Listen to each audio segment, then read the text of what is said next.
The radical.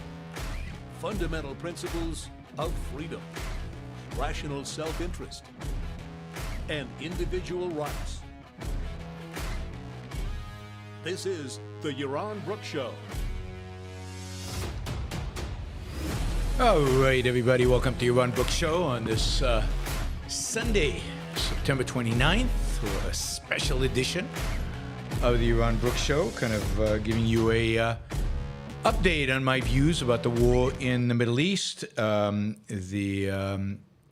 going on with Hezbollah, but really on a much broader sense, what's going on with the broader war in the Middle East. And so thank you for joining. And of course, you can help shape the conversation today by asking questions on the super chat, so please do that. But what are we gonna cover today? We're gonna talk. I'm gonna give you a quick update on what's going on right now. That is today, what has happened over the last 2 days, and then we'll talk about a little bit of the history of Hezbollah and the conflict with Iran. We're going to talk about, is this a regional war? Is it already a regional war? And I put it into the context of what's going on in Gaza and everything else kind of in the Middle East. Then we'll kind of summarize by asking, are we heading towards a new Middle East? Jared Kushner has a short, it's not an essay, but a short statement on Twitter about this is the beginning of a new Middle East. We'll talk about, is this a new Middle East? Is something dramatically new happening here? And then we'll see where we get from there. As part of this, hopefully we'll have an opportunity to talk about kind of the West response to Nasrallah's death and the whole de-escalation BS that the Biden administration, as well as many people in the West, Macron and others, are pushing for. So that's the program. We might as well just jump right in with a few of kind of the highlights of the news today. Again, just from the conflict, just from the Middle East. We'll do a full news show covering some of the news I missed during the week tomorrow. Tomorrow's show will be at 7 p.m. So 7 p.m. tomorrow, we will have a show on an update, a kind of a news catch-up show. So that'll be 7 p.m. tomorrow, Monday. All right, quickly. So let's do this. So Nasrallah's body has been found in the bunker where he died. The good news is for the Shiites is that the body has been found intact. The good news from my perspective is Nasrallah did not die from the collapse of the bunker on top of him. That would have been too fast and quick of a death for a monster like Nasrallah. Nasrallah died slowly. He died from the gases emitted into the room from the explosion. He was in some crevice in the bunker that did not collapse on him. So he died a nice, slow, agonizing death where he got to think about, I guess, the virgins waiting for him to heaven, or fear that maybe God would actually put him in hell, or maybe there is no God, or just the fact that those Israelis got him. They got him. And even though he didn't have a beeper and no walkie-talkies or anything else, he got to die slowly. So, so the body's been discovered. There will be a funeral tomorrow in Beirut. This will be massive. Although I have a feeling that the leadership, whatever's left of Hezbollah leadership, not much, not many people are left. Hezbollah leadership might be absent from the event, fear of maybe a sniper attack or who knows what.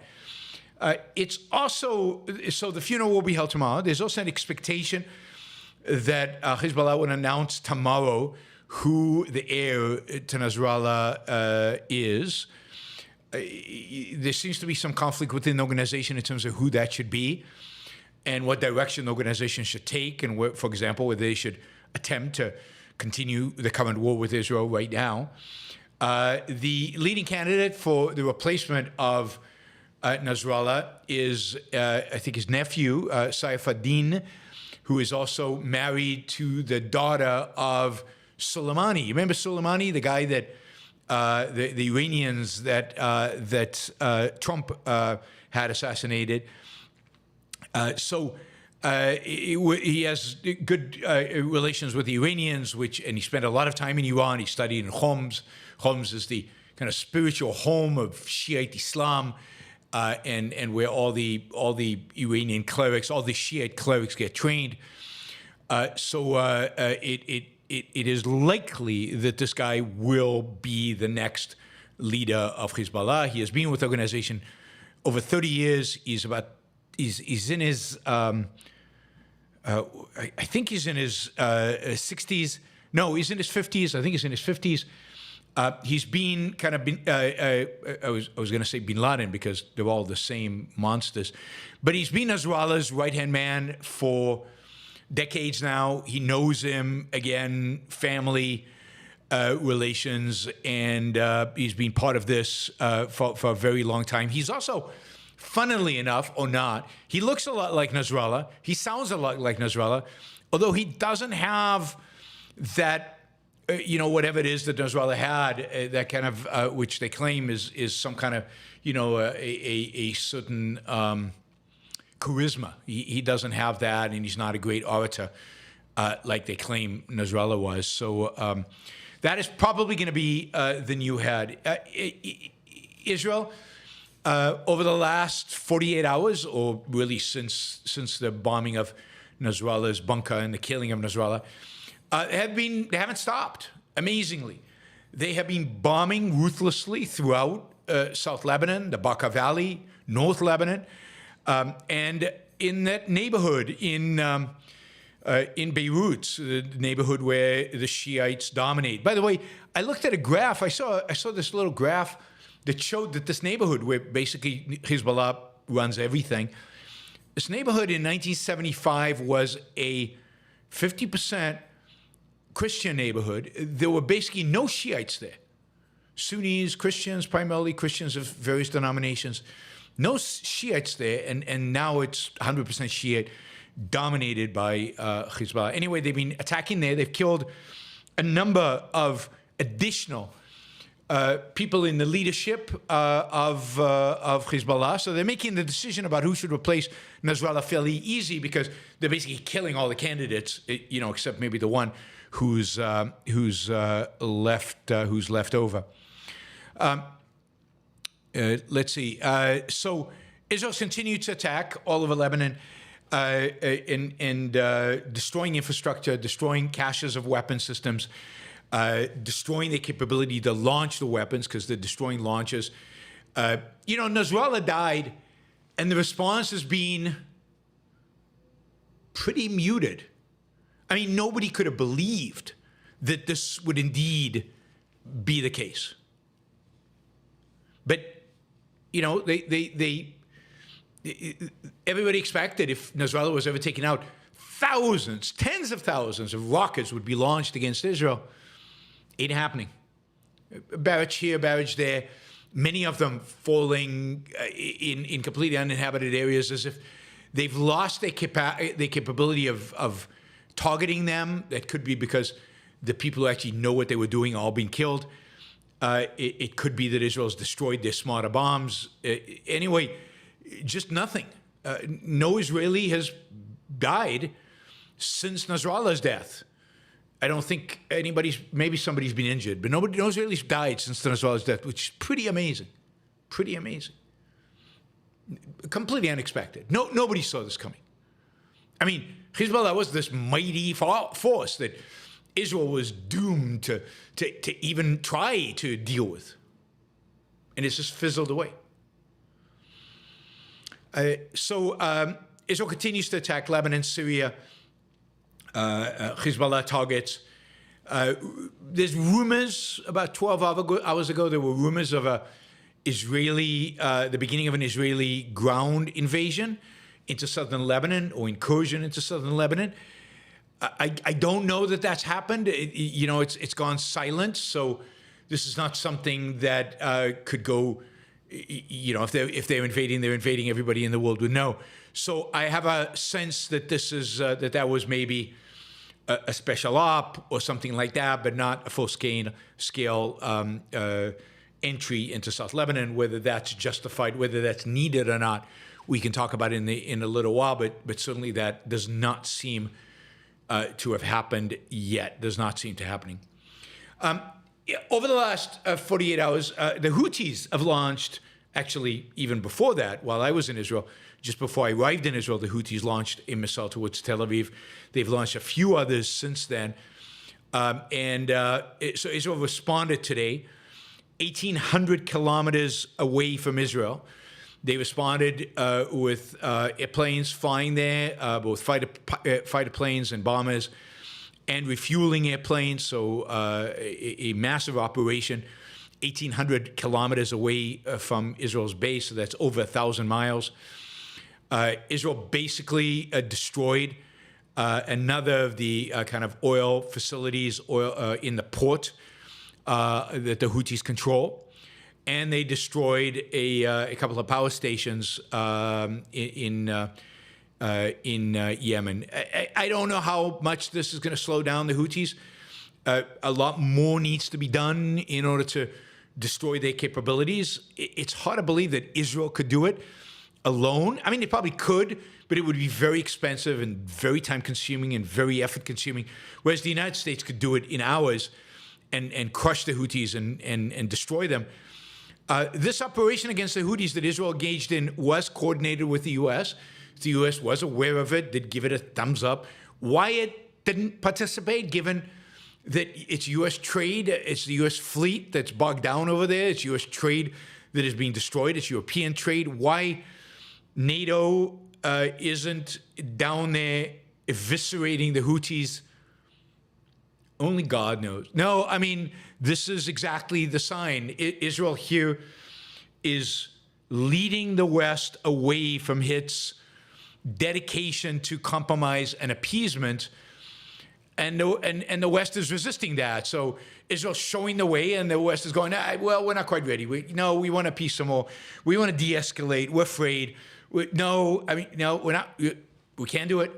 So Israel's attacking the Houthis, which the West should have done months and months ago, and the U.S., which has gazillions of assets right near the Houthis, right there, is just sitting back, and I guess the Israelis let them know primarily because the U.S. is active in that region, flying around. They don't want to encounter dozens of Israeli planes suddenly coming at them unexpectedly, so they had to tell them. But it's just truly unbelievable. All right, as part of this, just mentality of weakness, mentality of appeasement, mentality of no self-esteem, no assertion, no, actually enforcing America's right to self-defense, which we'll talk about again some more. Biden and Harris both responded to the killing of Nasrallah. They both had, good things to say in the sense that Nasrallah has a lot of American blood on his hands, and this is an act of justice, and so on. But then both of them ended their commentary with something like, and now all we need is a ceasefire so this doesn't escalate. And you rip your hair out with frustration that a political class still does not understand what's going on here and what's at play and what's involved, and how what you need is escalation. What you need is victory. What you need is to finish a war started in 1979. What you need is to complete it. And what you need is to help Israel finish it, rather than sitting on the sidelines. Yeah, that was good. It's an act of justice. They killed Nasrallah. Good, thumbs up. Now, please, ceasefire. We got to stop, because we might upset the Iranians. And who the F cares if you upset the Iranians? Who cares? Isn't the whole point upsetting the Iranians? Maybe to the point of being victorious over them? All right, anyway. Yair says there's sirens over Haifa right now. It is, what is it? It's 7 p.m. in Haifa right now. So there's sirens. So yeah, they're going to be sirens. They're going to launch attacks. They're going to launch their missiles. They haven't been effective so far. There's no reason to believe they are going to be. But I have a feeling Yair is going to keep us updated to the extent that they are. So Biden and Harris, while at least not saying mourning and presenting their condolences for the killing of Nasrallah, at least they're saying good riddance. It's an act of justice. Good for them for saying that. Then they go on and this compromise. In the meantime, Netanyahu, I mean, the guy is, you got to give it to him. The guy is a political genius. He's just a political genius. I don't know anybody in any country, anywhere, who has the survival skills of this guy.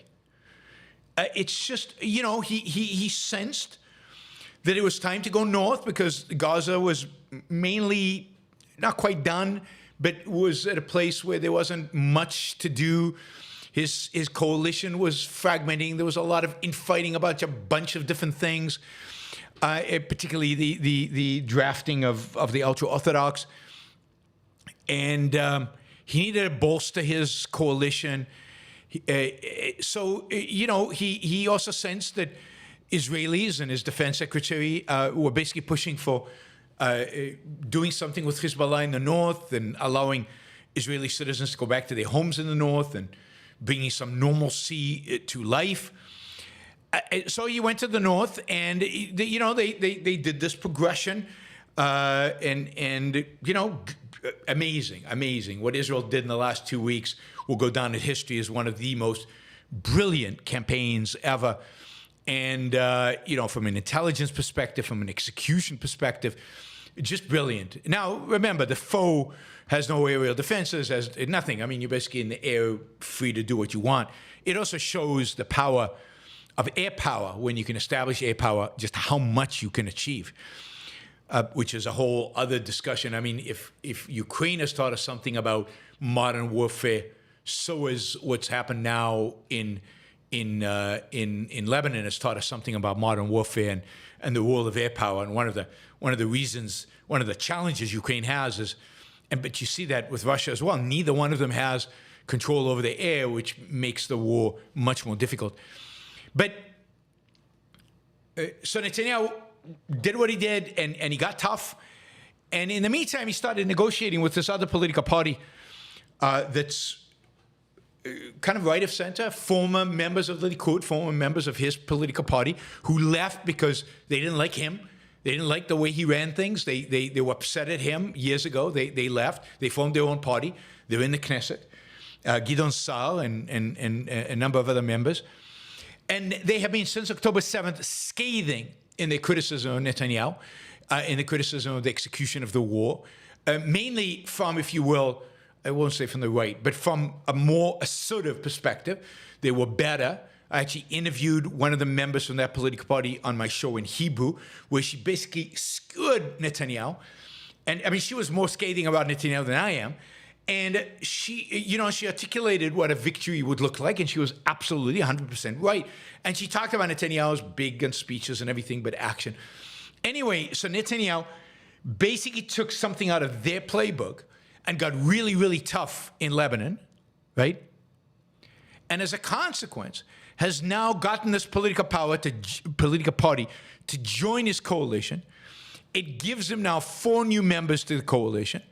And by giving him 4 new members to the coalition, he basically has taken away kind of the veto power the crazy religious party of Ben Gvir has over the coalition, which is good.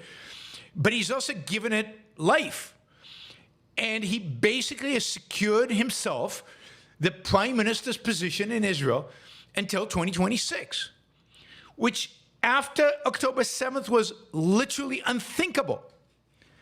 The guy has maneuvered the entire political system in Israel and maneuvered the war itself in order to preserve himself in the position of prime minister until 2026, where he will probably, by then, who knows what will happen. But it's just politically stunning, just stunning. I don't have any comparison. It's bigger than even Trump being able to come back after January 6th. It really is a stunning achievement politically. I mean, I consider this a vice, not a virtue, right? To be this kind of politician, scheming and manipulating and seeing the opportunities to preserve your power, and not taking responsibility and not taking responsibility for the bad stuff you have done. I'm also pretty low on Gideon Sa'ar for joining this government, but so be it. That is politics. That is Israeli politics. I'm really interested in interviewing the woman who's a member of the Knesset who was so scathing about Netanyahu, who's not part of the government. It would be interesting to interview her and see. I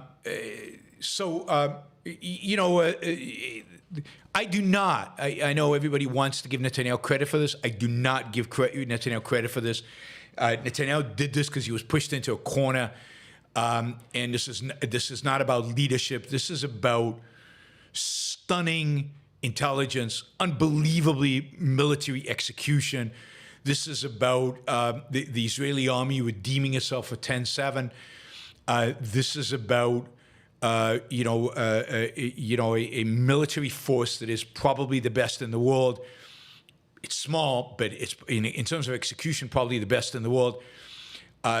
Unbelievable intelligence capabilities, a strategy, the BEPA strategy and everything, which is years and years and years in the making, and a political leadership that has not known, and this is Netanyahu because he's been prime minister forever, has not known how to take advantage of these capabilities until they were put in a corner and they had no choice to do it.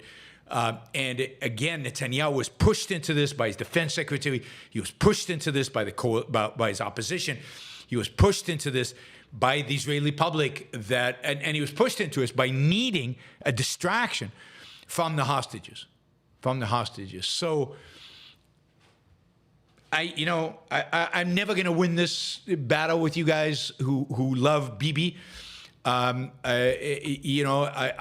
think, in spite of the success here, I think he is an unmitigated disaster. I think most Israeli politicians would have executed what just happened, and many of them would have executed even earlier than what happened now.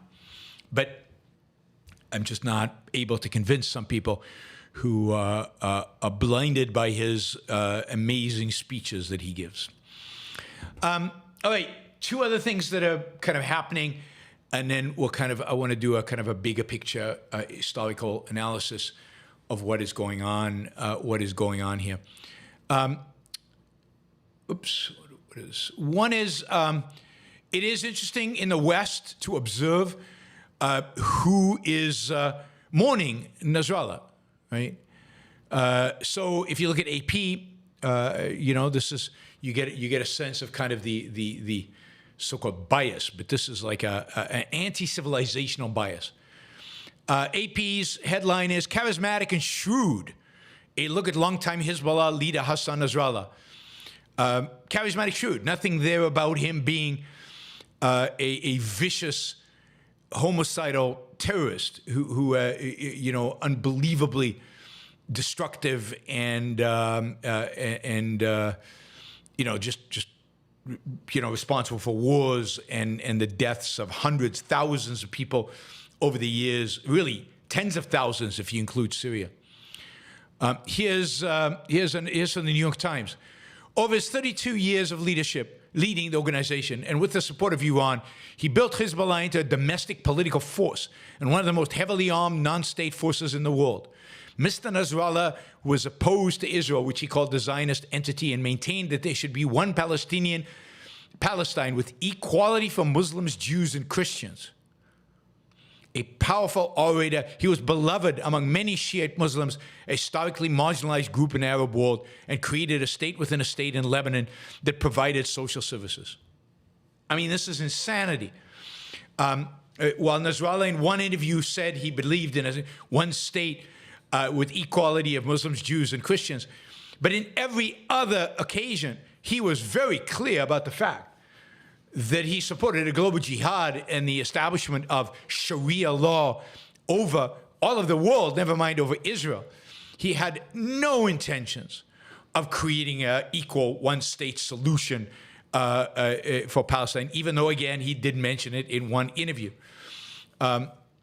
There's a horrible interview of Nasrallah by the guy from WikiLeaks. What's his name? The guy who was released recently from WikiLeaks. Again, just showing how, particularly the WikiLeaks guy, was so enamored with people like Assange, was so who many people call a hero, was so enamored with people like Nasrallah and just groveled and just sucked up to him in a horrible, horrible, horrible interview. So Julian Assange is part of this, supportive of this. This is the Washington Post. Among his followers, Mr. Nasrallah was seen as a father figure, a moral compass, and a political guide. He was lauded as the man who empowered Lebanon's own downtrodden and impoverished Shiite community and protected it from Israeli incursions by turning Hezbollah into a formidable deterrent force. So, I mean, you couldn't write better propaganda if you were Hezbollah. I mean, basically, Western media is presenting in perfect synchrony the party line, Hezbollah's party line here. Here's The Guardian. This is the headline: a qualified Islamic scholar, effective public speaker, and competent organizer. This is a guy who claimed the Holocaust is a myth. That throughout history, the Jews have been Allah's most cowardly and avaricious creatures. If the Jews all gather in Israel, it will save us the trouble, he said, of going after them worldwide. This is the Islamic scholar, effective public speaker, and competent organizer that The Guardian identifies. So that is the world media. That's the left. That's the global left. The global left is just enamored with this guy. They love this guy. They're obsessed with him. I haven't gone and looked to see what Tucker Carlson might be saying about Nasrallah. He might be staying quiet. He doesn't want to support a loser. But this is what the global left supports. This is what they what they like. There was also a student group. There was the Penn student group had this amazing statement. Let's see if I captured it. Maybe I missed it. But this is from UPenn, Students for Justice in Palestine. They've got this mourning of Nasrallah's death. When a leader departs, another rises. His soul departed to join his fellow martyrs, resisting until the last moment. While we today feel the bitterness of loss, we stand tall in facing his enemy who thought that targeting the leaders would break the will of the resistance and people. On the contrary, the ranks of the resistance in Lebanon and everywhere, hopefully these kids will actually go volunteer and become part of the resistance. That will make dealing with them here a lot easier. The blood of these martyrs will form new fuel for the fire of resistance, which will not die until the liberation of Palestine and all occupied Arab lands. This is a quote from Nasrallah: just as I always used to promise you victory, I promise you victory once again. Hasn't worked out too well for him. Anyway, those are your students on campuses today. In addition, you've got 17 members of Congress, Democrats, I think all of them. Is that true? They're all Democrats? Yeah, every single one of them a Democrat. One independent, Bernie Sanders. All of them have joined forces to call for an arms embargo on Israel. Now, 2 of them have lost their seats already in the House of Representatives. But you got Bernie Sanders, Jeff Merkley, Peter Welch, Brian Schatz, Tim Kaine, Democrat from Virginia. That's in the Senate. That's 5 senators. 5 Democratic senators and 12 Democratic congressmen calling for a arms embargo on Israel because of the killing in Nasrallah. Instead of thanking the Israelis for getting rid of one of America's number one enemies and somebody with a lot of American blood on his hands, these Democratic congressmen. I've closed the window, and I'm not sure AOC was a signature, but I expect she was. Anyway, that is the state of the world in which we live. Let me just see. We haven't closed tab. I want to give an answer to if AOC. Let's see if I can open this tab. 1 second. This is the state of the left today. That a significant number of them. AOC was definitely one of the people who signed the arms embargo on Israel. So it was the entire squad and their supporters. So that's where we stand. That's kind of news from today, just what happened today. As I said, bombing is continuing. I don't see any updates from Israel in terms of any of those sirens going off in Haifa, any bombs actually dropping. So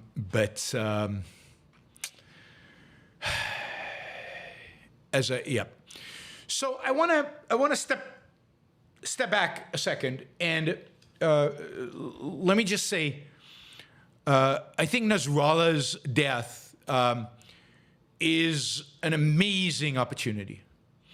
By the way, I didn't mention, I talked about Nasrallah being mourned by Western press, but Nasrallah's death has been celebrated. It's been celebrated in Iran by the people who are against the administration. It's been celebrated in Syria. Syria has been, second only to Israel, maybe even more than Israel, a victim of the Hezbollah, where tens of thousands have been murdered by Nasrallah's people over the years in support of the Syrian regime oppressing its own people, and Hezbollah fighting on the side of the Syrian regime in opposition to the attempt by Syrian opposition figures to overthrow the dictatorship in Syria. It's been celebrated in Israel. It's I think been celebrated in places like Saudi Arabia and elsewhere. It's been celebrated throughout the Arab world. Generally, anybody who believes in civilization, anybody who believes in rights and freedom, should be celebrating the death of Nasrallah and hopefully, ultimately, the complete and utter destruction and dismantling of Hezbollah, a terrorist organization, if ever there was one, an evil force in the world stage. So what I want to do now is step back and talk about kind of the context of all this and the history of all of this, and to give you a little bit of sense of how this all plays. The death of Nasrallah will be a key moment in Middle East history. It could be a major turning point in the history of the Middle East. Indeed, as I mentioned earlier, Jared Kushner has an essay today, has a Twitter essay. I call it an essay, even though it's not an essay, where he says September 27th is the most important day in the Middle East since the Abraham Accords breakthrough. He's patting himself on the back a little bit there. I'm not sure the Abraham's Accords are that important. But he is basically declaring this to be, he says at the end of this essay, this is a new Middle East. This is the beginning of a new Middle East. This is wonderful. This is great. Everything's fantastic. And mostly this is a good essay. It's mostly a good essay because he's saying let Israel win, and it's really, really important to let Israel win. But I think here is the key. Nasrallah's death and the basically dismantling of much of Hezbollah's capabilities provides Israel and the West with an unprecedented opportunity to remake the Middle East, to completely restructure the Middle East, and to start moving the Middle East towards civilization. Now, the last time the United States had an opportunity like this was after 9/11, and it squandered it. So there's no guarantee that this opportunity will actually be, utilized, would actually be manifested. Now, Israel is not the United States, and Israel is in a position right now to do a lot of this. It probably needs the United States' help, but not that much help. So, it is here. It is crucial to understand. We need to understand the Middle East in order to understand why Hezbollah is so important. Hezbollah is a key player here. It's not the most important player, but it's probably the second most important player. The most important player is Iran. I mean, the Middle East has been a place of conflict and a disastrous place for all of history. It's been a place of conflict. It's been a place of war. It's been a place of hatred pretty much forever. But the Middle East got a lot worse. And indeed, global terrorism got a lot worse. On November 4th, 1979, when the American embassy was taken in Tehran, and the United States did nothing. And Ayatollah Khomeini came to power, and Iran basically declared explicitly a global jihad to establish Sharia law over a global empire, And this is what they declared it explicitly, and they acted towards this. They started actively funding terrorism throughout the world, Islamic terrorism. They provided massive inspiration to groups like the Muslim Brotherhood that had existed beforehand, but it had very little success. And with 1979, the Muslim Brotherhood just ballooned in terms of influence, and it's no accident that Sadat was killed just a couple of years later. Sadat, who had signed a peace agreement with Israel in Egypt, and killed by a splinter group out of the Muslim Brotherhood. Al-Qaeda was inspired and created, as inspiration from this global jihad that the Iranians had declared. So they provided inspiration not just to the Shiites. Iran is a Shia. Islam is separated into two major blocks, Sunnis and Shiites, who hate each other and have been fighting constantly. But, the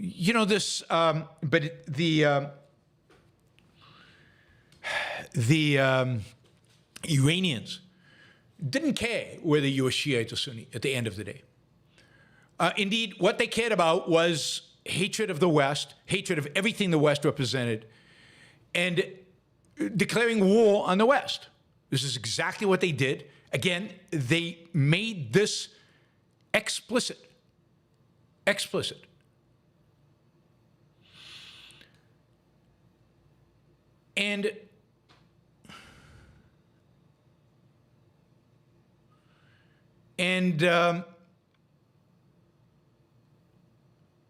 they, by doing it explicitly, they told the West what was going to happen. And yet the West ignored them.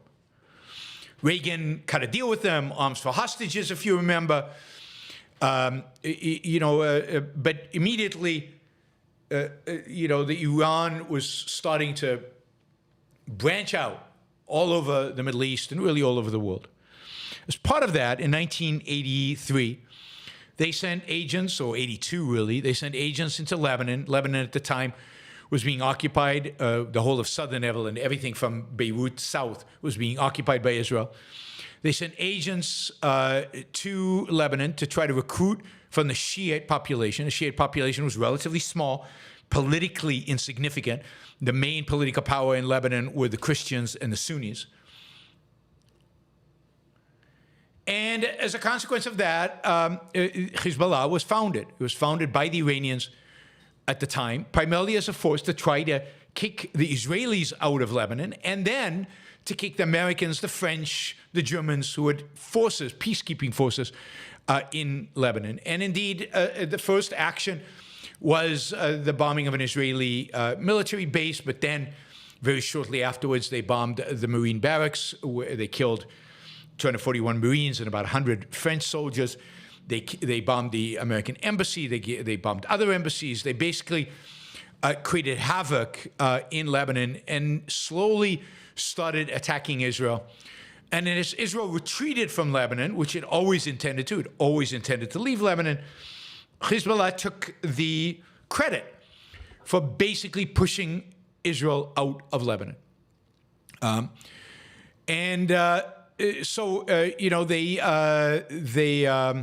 Hezbollah started expanding outside of Lebanon and started attacking Western and Israeli targets in the rest of the world. In 1985, the Hezbollah released its first manifesto calling for global jihad, calling for Sharia law on a global scale, the establishment of Sharia law globally and a global revolution, Islamist revolution. Now,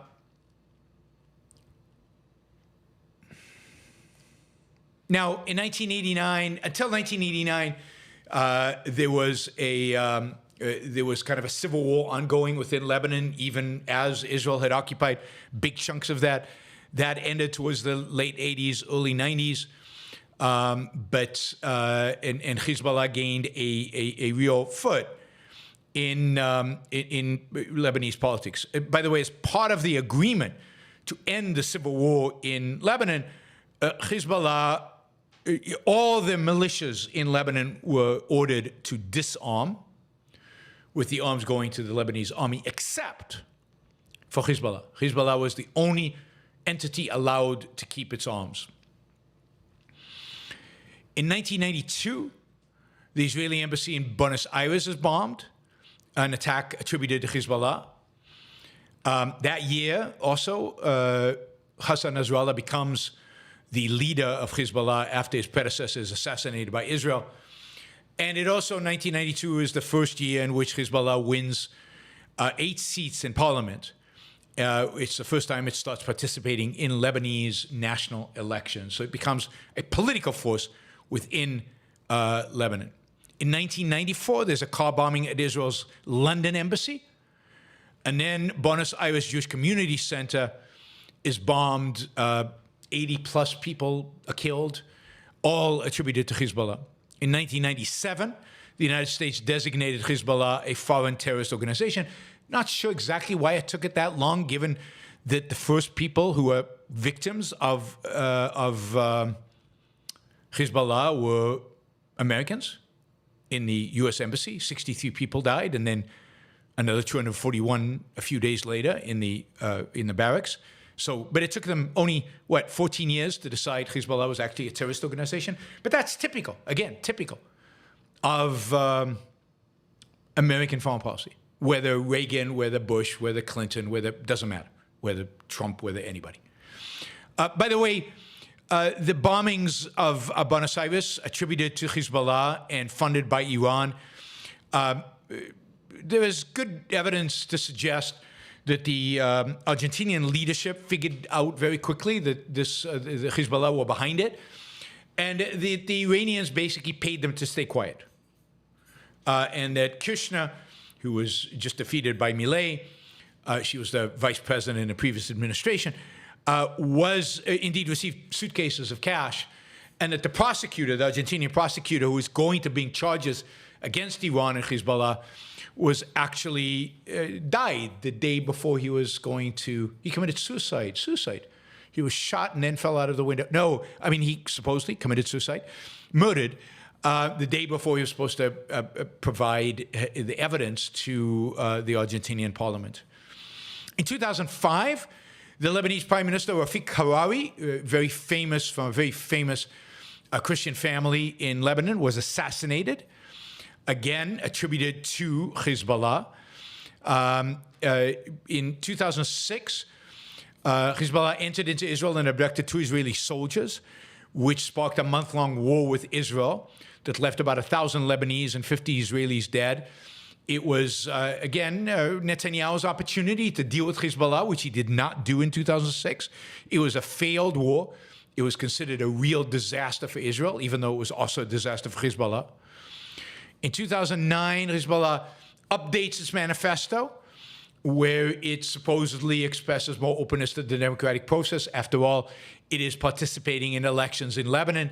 It has to position itself as a so-called democratic party. It's trying to appease the West. Never lost its belief in total Sharia law, ever. But it needs that in order to gain more seats in the parliament and in order to participate and have power within the political establishment within Lebanon. In 2006, sorry, that was 2009. 2011, Syria descends. If you remember, this is the Arab Spring, part of the Arab Spring.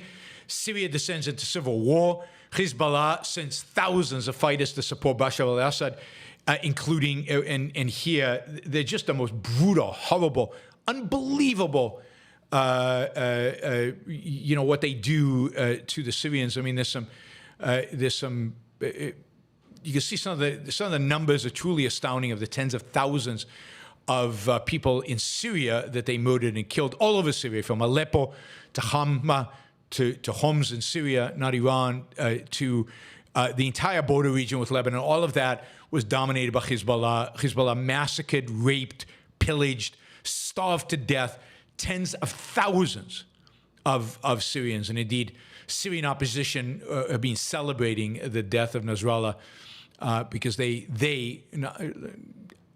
actually remember all of this. Anyway, we could go on, but the basic is, in 20, just give you another sense, 2012, a suicide bombing targeted a bus carrying Israeli tourists in Bulgaria goes off, killing 6 people. The European Union blames Hezbollah. 2013, this is 30 years after the bombing of the U.S. Embassy, the EU designates Hezbollah armed wing, just the armed wing, not the entire organization, a terrorist organization, after considerable debate among the bloc's members. They're not quite sure. In 2018, Israel discovers miles of tunnels into Israel from southern Lebanon, and it says belongs to Hezbollah. Another opportunity Bibi Netanyahu had to destroy Hezbollah. Nothing really was done. The tunnels were blocked, but nothing more than that. In 2019, there are massive demonstrations in Lebanon against Hezbollah and the rest of the political establishment in Lebanon because of economic problems. But nothing really changes. Lebanon is in grave economic damage.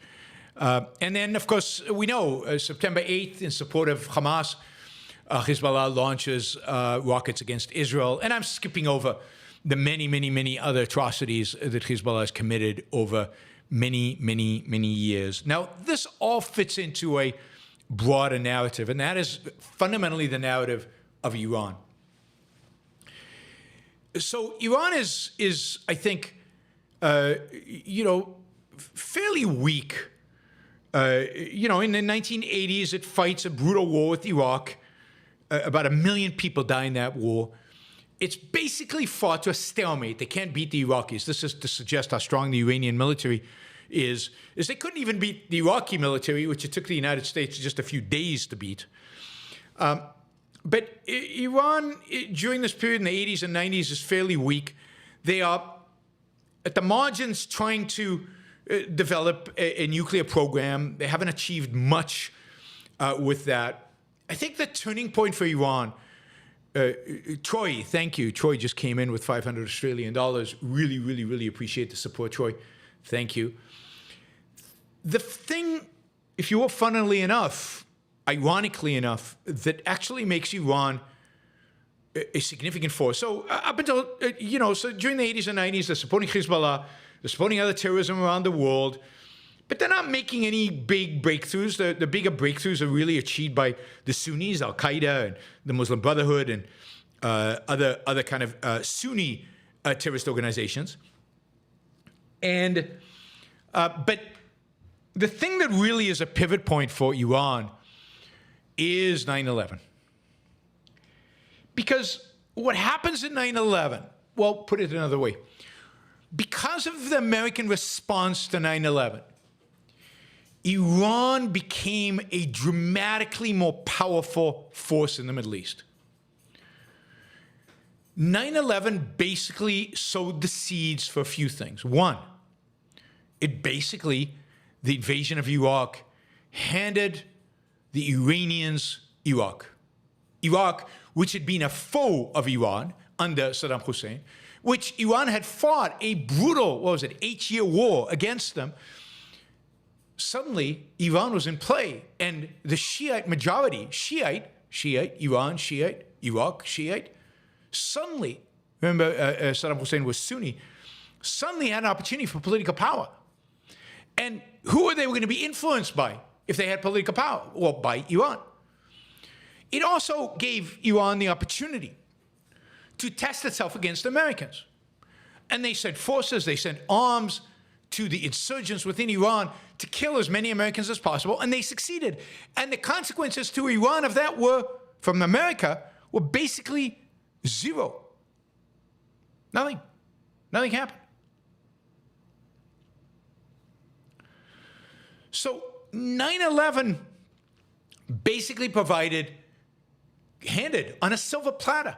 The Bush administration and the Obama administration handed Iraq on a silver platter to the Iranians. The other thing that George Bush's policy in the Middle East created was the background for basically the Arab Spring. The Arab Spring, created the Syrian Civil War. The Syrian Civil War gave Iran a massive opportunity to come in support of Bashar al-Assad, the dictator of Syria, and support him, and thus gain a foothold in Syria. Basically, post 9/11, the Iranians found themselves with control over Iraq, Syria, and Lebanon. The entire Fertile Crescent, with the exception of Israel, were in the control of the Iranians. They also started fomenting trouble in Saudi Arabia among the Shiites there. They also fomented trouble in Yemen among the Houthis in Yemen, and started a civil war in Yemen, which they backed completely, which caused the Saudis to enter that civil war on the other side, because the Saudis feared being surrounded. Their entire north was now Shiite, influenced by Iran. And now in the south, with Yemen, you got the same thing. In other words, the post-9/11 environment was an environment in which the Iranians were winning on every front and establishing themselves as the real powerhouse in the Middle East. In addition, in 2002, it came out that they were building a real nuclear program, and the UN first started sanctioning Iran. In 2010, by 2010, with their dominance in Iraq, and Iran really developed this proxy strategy, not only with Hezbollah and Syria and Iraq, but now also, why not attack the Jews, Israel, from within? They started funding Hamas. From 2010, they became the #1 funder of Hamas, even though Hamas is a Sunni organization. Didn't matter. And now they had Israel kind of surrounded. Jordan was the only thing, and Saudi Arabia was the only thing that stood between Iran and Israel from the west. From the north, both Syria and Lebanon were now basically being controlled by Iran. And in the south, while Egypt was not in Iranian control, Gaza now was. Now note what this gives Iran.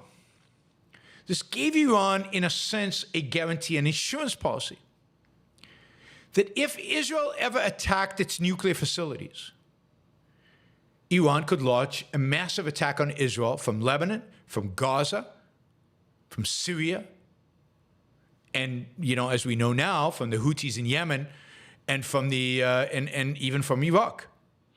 Not to mention the ability of the Iranians themselves to send long-range missiles into Israel. So the idea was, we have an insurance policy against Israel taking over, against Israel destroying our nuclear capability, against the United States destroying our military capability. If they try that, we will launch a massive attack from every part of the Middle East, destroying Israel. You know, this is the context in which I think Israel has not attacked Iran. Israel has not attacked Iran's nuclear capabilities. I mean, they attack small elements of it. They bomb certain things. You know, they kill scientists. They bomb stuff. They destroy stuff, but all very small scale. There's no massive aerial campaign to destroy Iran's nuclear capabilities. Why? Why has Israel not done that? Why has Netanyahu not done it? Most of this is a consequence of the fact that if Israel goes after Iran, Hezbollah, Hamas, and every other Shiite terrorist organization in the region goes after Israel. This is an Iranian insurance policy. This is what what experts call Iran's proxy strategy, which was really established in 2010 and has really gained speed over the last decade and a half. In 2015, of course, the Obama administration, which is Iranian-friendly and believes that the Iranians are rational actors and we can just cut a deal with Iran, signed a deal with the Iranians, the nuclear deal. Trump withdrew from that deal in 2018, but didn't do anything about it. That is, nobody was willing to step up and say, Iran's the problem here. Iran's the destabilizing force in the Middle East. They're building nuclear weapons. We need to take them out. Trump just withdrew from the agreement and just left it at that, which is no solution. And that brings us to today. I think if Iran was behind the October 7th massacres, it made a massive miscalculation. Because what Israel has been able to do, basically, is to take out Hamas as a threat. Hamas is no longer a threat to Israel, not right now anyway, not for the next decade or so. It's been completely destroyed. Its leadership is destroyed. Its infrastructure, all the tunnels, mostly destroyed. There's still some there. It's many, about, 30 to 40% of its fighters are killed. They'll recruit new ones, but they are decimated. They are not a threat to Israel. Even if Israel doesn't do more, and it probably is going to have to do more, it's decimated. So the threat from Hamas is gone. After the last couple of weeks, Israel has basically dismantled the Hezbollah threat. It has taken out their missile program. They've destroyed tens of thousands of their missiles. And they've destroyed the leadership capabilities of that organization to attack Israel.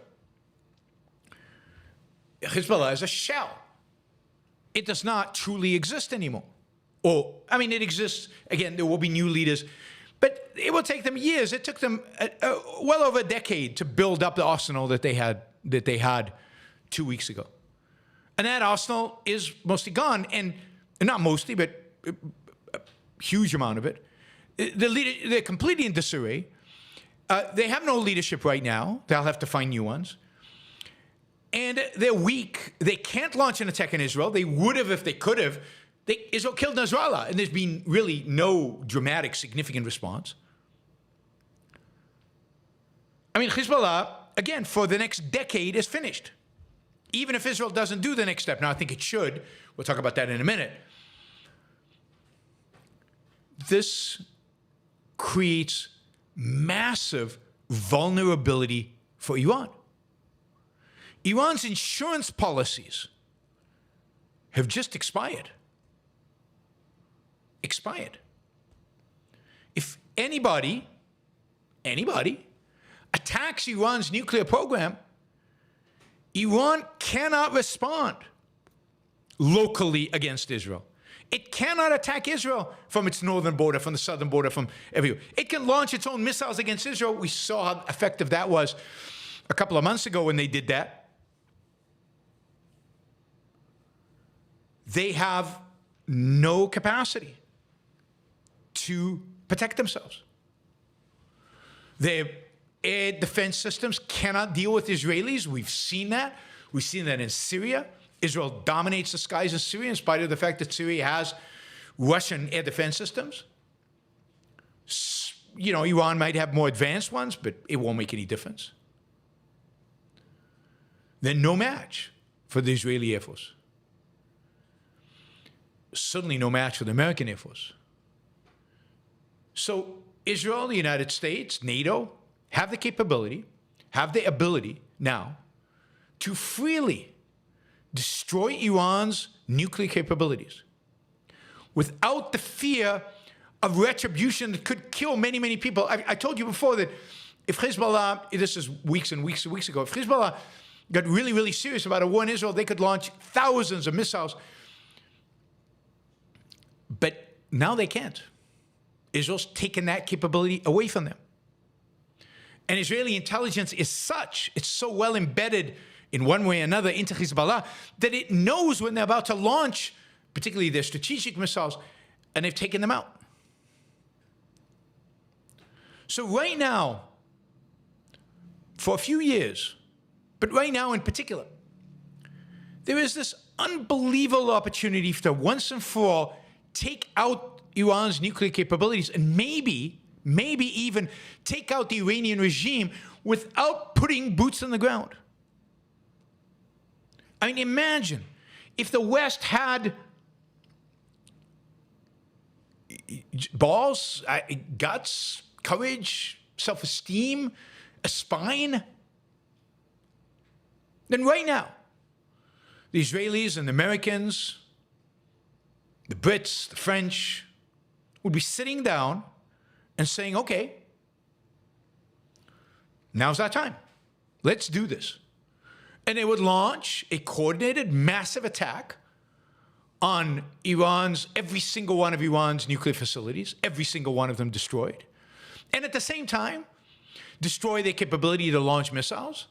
The United States, Israel, in order to destroy Nasrallah's bunker, had to use 82 bombs. 82. 82. The U.S. as bunker-busting bombs, not even using nuclear bombs, that could have done that with a lot fewer bombs. Put it that way, a lot fewer bombs. So imagine the United States using that to destroy the Iranian capability for nuclear power, but more than that, destroy their facilities for storing long-range missiles, their launchers, their entire military capability could be destroyed within weeks, if not days, if the United States took this seriously. Israel could do it. It would take weeks, and it would be very difficult. They don't have the big bombs, and it's far. For Israel, it's far. The U.S. actually has aircraft carriers closer to Iran than Israel is. Russia is busy. Russia's not going to come to Iran's support. It can't. It's not going to risk a conflict with the United States and NATO. We know that Russia does not want a conflict with Israel. If they wanted it, they would have had it in Syria. Now, today. Now, this opportunity is going to exist for the next few months, maybe a couple of years. But what are we waiting for? I mean, I know Israel has this perception of, we need the Iranians to attack us, and if they attack us, then we have an excuse. No! You had an excuse a few months ago when Iran attacked and you didn't do anything. I guess then they were afraid of Hezbollah. Now there's nothing to be afraid of. There is literally nothing to be afraid of. Go for it, guys. Let's roll.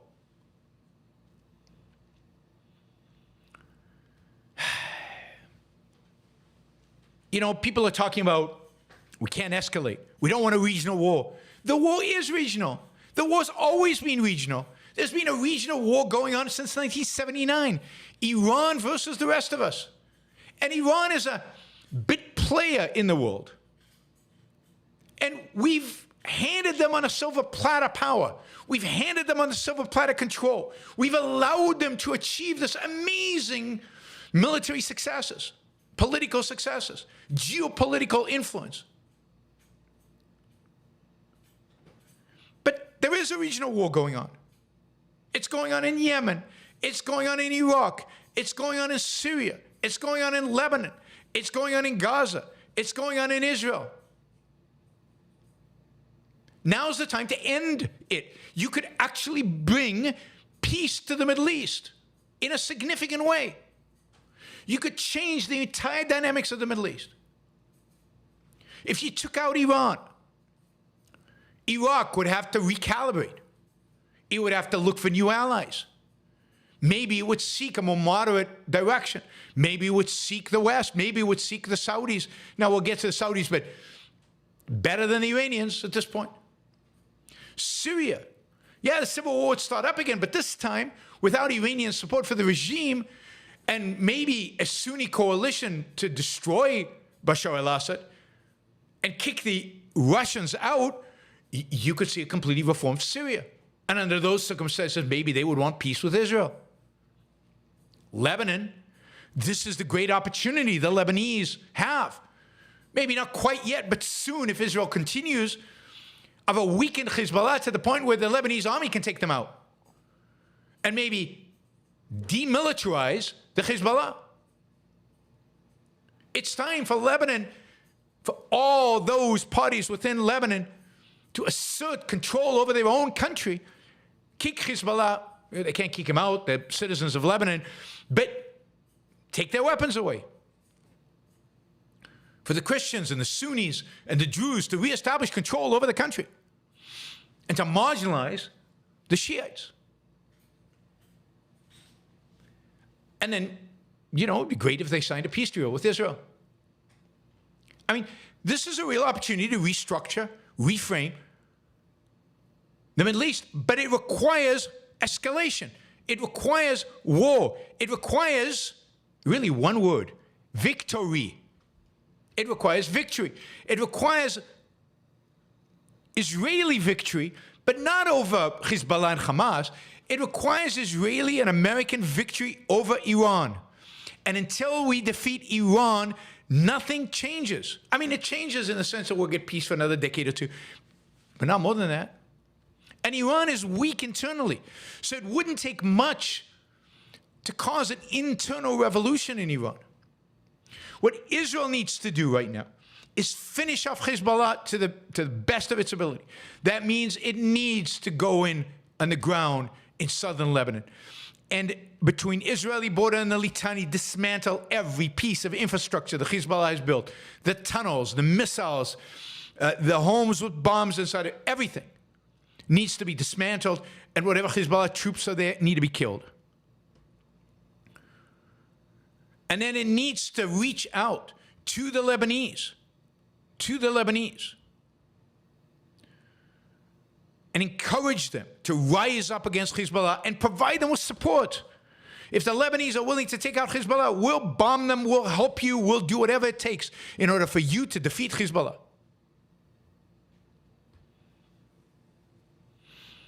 I mean, Israel needs to win. It's this close. It's so close to victory. It needs to put in the final death blow. It wouldn't take much at this point. And then it needs to turn its eye to Iran. And if the United States won't do it, and it won't, then Israel has to do whatever it can. Whatever bunker-busting bombs they have, whatever facilities they can destroy, they need to systematically target whatever. There's 80 or 20 or 30 sites of nuclear development within Iran. Every single one of them needs to be decapitated, destroyed to the best of the ability of the Israelis to do so. And why not, while you're at it, destroy Iran's economic abilities, destroy their oil fields, destroy their oil export business. The Biden administration will freak out. It's just before an election. Maybe wait until after the election to do it. I don't know. Fine. I think we can wait. What is it now? A month and a bit? Yeah, Israel can wait a month and a bit before it takes out the Iranian economy. And then if you're at it and you have his beeper number, why not take out Khomeini? Oh, Khamenei. Khomeini is the last guy. Khamenei. It's now, I don't know if never, but it's what an opportunity. What an opportunity. I mean, 9/11 was an opportunity for America to bring order to the Middle East. It blew up in America's face dramatically because of America's weakness. Israel has this opportunity now. It's created this opportunity by actually destroying Hamas and destroying Hezbollah, or at least doing a lot towards that end. It's time. It's time to ignore Western weakness. It's time to ignore Biden and Kamala. It's time to ignore their appeasers, their peacemongers who would sell their soul and sell themselves into slavery in order to have peace. Literally sell themselves into slavery. That is the West today. It is time to stand up to the barbarians and bring them to their knees. And the amazing thing is the Iranian people are ready. They're ready to take control of that country. They're ready to bring it into, I think, into becoming a liberal in the positive sense, liberal kind of liberal country, affiliated and aligned with the West. The Iranian people are very friendly to the West. There is, I think, a majority today in Iran that is ready for this regime to be gone. And instead of, in a sense, helping the Iranian people out by giving them a nudge and giving them a push, sadly, the West is cowering anything for a diplomatic solution. I mean, what will happen to all those schools of diplomacy, all those people who work for the State Department, if it turns out that sometimes war is the best way to achieve peace? This is a great opportunity. Now, I don't think this will bring, nirvana to the world. I don't think it's the end of history. Jared Kushner is a little too optimistic, primarily because, Kushner and the other and many others are much more positive about Saudi Arabia than I am, and about UAE, and about the prospects of Saudi Arabia and UAE for the future. Now, I hope I'm wrong. I hope they're right, that, Saudi Arabia is really heading towards becoming a free country and a Western liberal country, and as are the rest. But I'm not convinced of that. I'm not convinced of it at all. But I will take Saudi Arabia over Iran any day.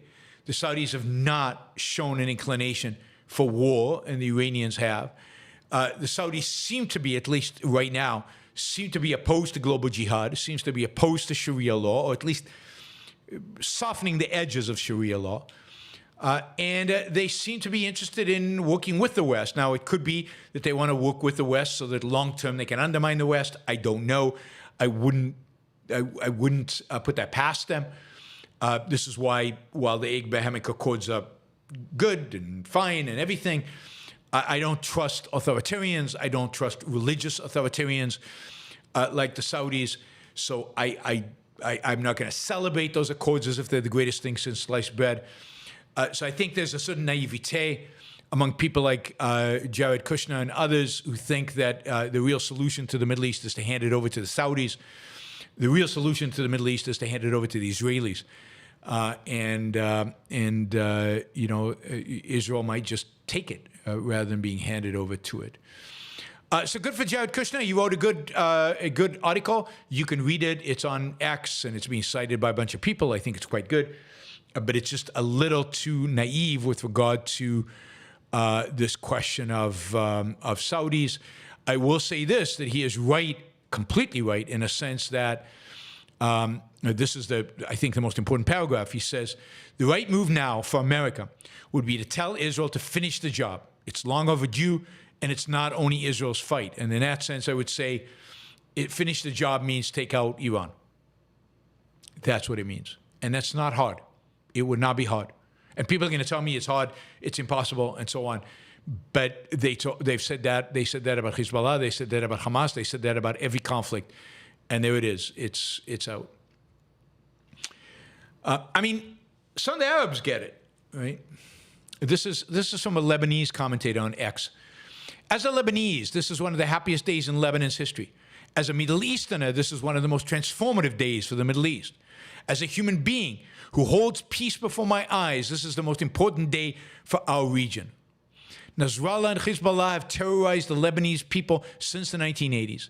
He is responsible for the continuous downfall of Lebanon's economy and sovereignty. He bears responsibility for countless assassinations of fine Lebanese men and women solely for opposing his grip on our precious country. Nasrallah is also responsible for the slaughter of thousands of Syrians, children, women, and men, as well as for other atrocities across the Middle East. Every Lebanese and every decent human being should feel joy at the downfall of one of the greatest evils of our time. Yes, now we have a real chance to look forward, ensuring Hezbollah's weapons are handed over to the Lebanese authorities and sitting down with the Israelis and the West for genuine negotiations on normalization and peace between our countries, Israel and Lebanon. That is the spirit, guys. The Lebanese get it. And I don't know to what extent this guy represents anything, right? But he is a speaker, columnist, media, and public diplomacy advisor. He's a Christian, so, but there is a real historic opportunity here, and I really hope it's not blown. But here it is. And there were a bunch of Arabs standing up against kind of the Western media for praising Hezbollah. All right, so that is my commentary. I will take questions now. Mary Eileen reminds me of Nothing Less Than Victory, John Davis Lewis's book. I encourage everybody to read that book, Nothing Less Than Victory. It's a powerful, important book about what it takes to win. And why winning is so important. Winning is so important. All right. So let me remind everybody. Let me just thank somebody here. Yeah, let me thank Dwight. Dwight, $50. Thank you for the sticker. Really appreciate it. And I know I've got a lot of stickers. So let me quickly scroll down the sticker, because this is where you support the show. Drusky, Stephen Harper, Mary Eileen, John Parker, Anonymous User. Thank you for your stickers. Kim A, thank you. Troy, of course, $500 Australian dollars. Thank you. Really appreciate that. And Dwight did $50. Thank you, Dwight Austin. And oops, who did I miss? Mary Eileen again. Thank you guys. Yes, thank you guys for the sticker support. If you have any questions about this or anything else, really, but particularly if you have any questions about the Middle East, now's a great time to ask them. Don't put them in the chat. Put them in the super chat. Super chat means you put a few dollars in the question, but it can be $2. It can be $5, $10, or $20, or $100, or $500. I don't think you can go over 500. But now is a great time to ask questions. Anything. If you would like to ask me about the Middle East, now is a great time to do it. Also, I'd remind those of you who, I know we've got almost 200 people watching right now, or 202 maybe, and another 200 on Twitter. Let me say a couple of things. You can support the Yaron Brook Show live here on YouTube by using the Super Chat. It's a great way to support the show and give me instant feedback, which is fun for me and I think fun for those who are listening live right now, to get that instant feedback with your support. So if you've never supported the show, now's a great time to do it, listening live, but you have to be on YouTube to do that. But those of you who are going to listen to this afterwards, I expect the show to be listened by a lot of people. Please consider supporting. If you value shows like this, where I go in depth, do an analysis of Iran, of the situation with Hezbollah, of the Israeli war. I've done this now for years and years and years, but particularly since October 7th, provided, I think, important analysis of what's going on in Israel. Please express your support for that on Patreon or on PayPal by supporting the show. Patreon, Yaron Brook Show. PayPal, you can go yaronbrookshow.com/membership. You can also become a member here on YouTube, which is another great way to show your support of of the show. So please consider doing that. I just gifted 5 memberships. I don't know who's going to get them, but I just gifted 5. So please, Patreon, PayPal, please support the show. I very, very, very much value that. And I'll just remind you all that this show is listener supported. This show does not exist without the support of listeners like you. So please consider supporting the show. Consider supporting the show if you get any value from it. And I think some of you get quite a bit of value from it. So, again. All right. Sponsorship. We got a few sponsors. John Barban is a sponsor of the show, and he provides guidance on healthcare, fitness, health, life extension, all of that. He's got a YouTube channel. Check out John Barban on YouTube. It's PHILIFE, PHILIFE. That's the name of the channel on YouTube. There's a link at the bottom here. You can use that link. Check him out. And he is a sponsor of this show, a supporter of the show, has been for a long time, for years now, and a fan of Ayn Rand's, and somebody that tries to provide a real objectivity about these topics and make them individualized for you. The Ayn Rand Institute is a sponsor of the show, and they are promoting right now Ayn Rand Conference USA. We've talked about the Ayn Rand Conference in Australia, in Brisbane, December 6th to 8th. If you're listening from Australia, please sign up. I mean, it'll be the largest gathering of objectivists in Australia ever. It'll be a huge amount of fun. I'll be there. Nikos will be there. I'd love to meet my listeners in Australia. Please, please, please come and join us. It's going to be a lot of fun. Anyway, there's also an Ayn Rand conference in the United States on the week of. When is this conference? It's in February 28th to March 2nd. It'll be in Austin, Texas. It'll be a 3-day conference. Anybody interested in studying objectivism more deeply or would like a scholarship for this conference, you can go and sign up for the scholarship. Ben Baer will be there. Greg Salmieri will be there. They'll be digging deeper into the objectivist philosophy.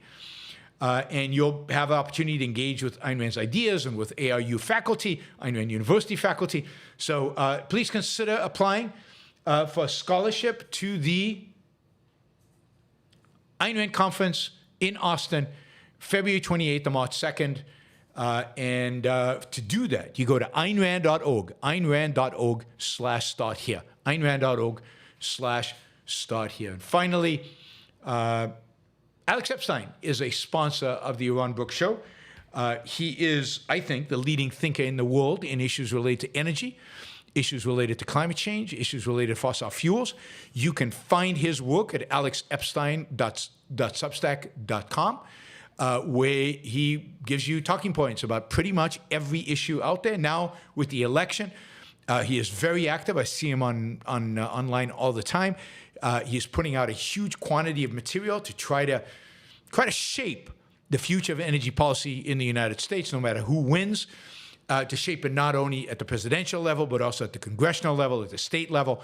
Huge influence, huge influence. Support his work, read his work, benefit from his work by going to alexepstein.substack.com. All right.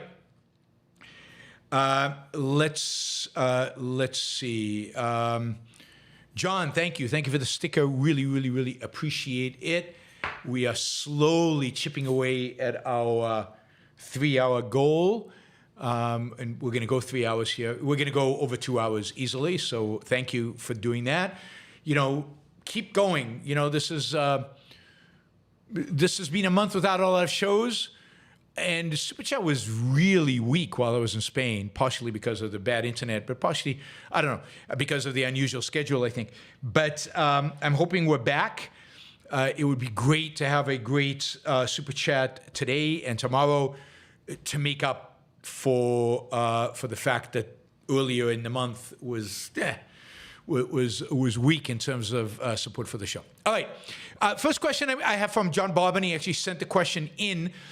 But again, any questions on the Middle East? Now's the time, great time to ask. He sent a question in before the show. He says, given the lack of respect for the Iranian regime and the Islamist terrorist group has for women. Would Kamala winning the presidency embolden them to go on the offensive even more than they are now? Do you think they would view the U.S. as especially weak with a female president? They probably would. They probably would view it as weak, and partially it's because she is weak and she was part of a weak administration with Biden. They would view it as a sign of the West's weakness, but it would always also be a finger in their eye, right? Particularly if, as a consequence of everything's happening, the United States got more aggressive with some of these parties and showed its strength. They would be humiliated by the fact that it was a woman who was leading this charge. It would increase the humiliation factor of that. Now, so it really, it depends what Kamala actually does. I suspect she's going to be unbelievably weak and really horrible, and that will justify their view of women. Nikki Haley would have been much better. You guys all had a chance to elect Nikki Haley, you Republicans out there, and you chose not to. I get that. You chose Trump, but if Nikki Haley were running right now, first of all, she would completely devastate Kamala Harris. It wouldn't even be close. Right now, it's a toss-up between, I think, Kamala and Trump, and I think it's 50-50 in terms of who wins. Nikki Haley would have won easily. And, Nikki Haley would have taken out the Iranians potentially and really and humiliated them by being a woman. So I think that I don't think this should be a consideration. I also don't, you have to take into account, would it embolden them to be on the offensive? I don't think Iran's going to be on the offensive for a while. I mean, maybe they're going to have to launch some missiles against Israel right now, but I think they're very afraid. They are very, very, very afraid. They just saw what happened to Hezbollah. And by the way, in that bunker where Nasrallah died, a bunch of Iranians died as well. Over 20 people in the command structure of Hezbollah died. But some of those people were Iranian Revolutionary Guard officials. So senior people from the Iranian Revolutionary Guard have been killed by the Israelis, assassinated by the Israelis over the last 2 weeks, including in that bunker. They are afraid. I think the Revolutionary Guard is afraid. If Israel starts coming after them systematically, they're worried. Maybe they're beepers. I mean, there's already been an issue with communications within Iran around what they should use or what they shouldn't use. Israel has very robust intelligence assets within Iran. They built them over the last 40 years. They have a lot of good intelligence in the Iranians. I think the Iranians know that. You saw that with the elimination of Haniya, the Hamas leader, in Tehran, in a protected facility in Tehran. And he was assassinated. So Israel has incredible assets inside Iran. So Iran's afraid. So whoever wins the election, Iran is not going to be emboldened to become more aggressive. Indeed, quite the opposite. Quite the opposite.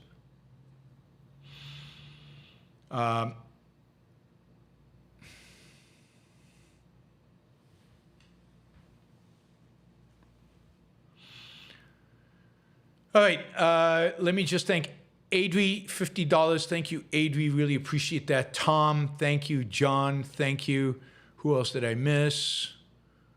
I think that's basically it. Thank you. Thank you for all the stickers. Really appreciate it. Okay, let's go to the rest of the super chats. I'm actually going to move this over here so I don't have to look to the side. One second. Let me just do a few things.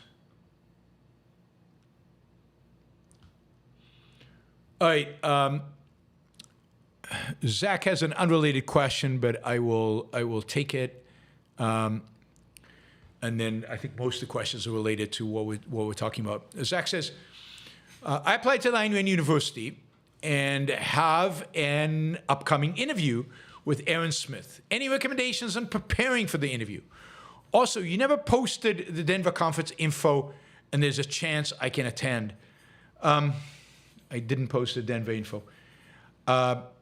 I will post it. I don't have it in front of me right now, but I will post it. It is on November. It's the Thursday, the second Thursday in November. It's the second Thursday in November, so I think that's the 7th of November. It's 2 days after the election, 7th of November. I don't have location yet. They haven't finalized a location yet, but it is the 7th of November, and I will, whether today or in the future, I will post a link to signing up for that conference. And it's going to be a lot of fun, and it's going to be, I think, interesting and educational. In terms of advice of prepping for the interview, I don't think there's any real prep to do for the interview. I think you should know something about ARU, that you should look over the course catalog and see what kind of courses they have. You should be able to talk about what you have independently studied in objectivism, what you know in objectivism. I think you should be clear about what your motivations might be to be in the ARU. That is, why should ARU accept you?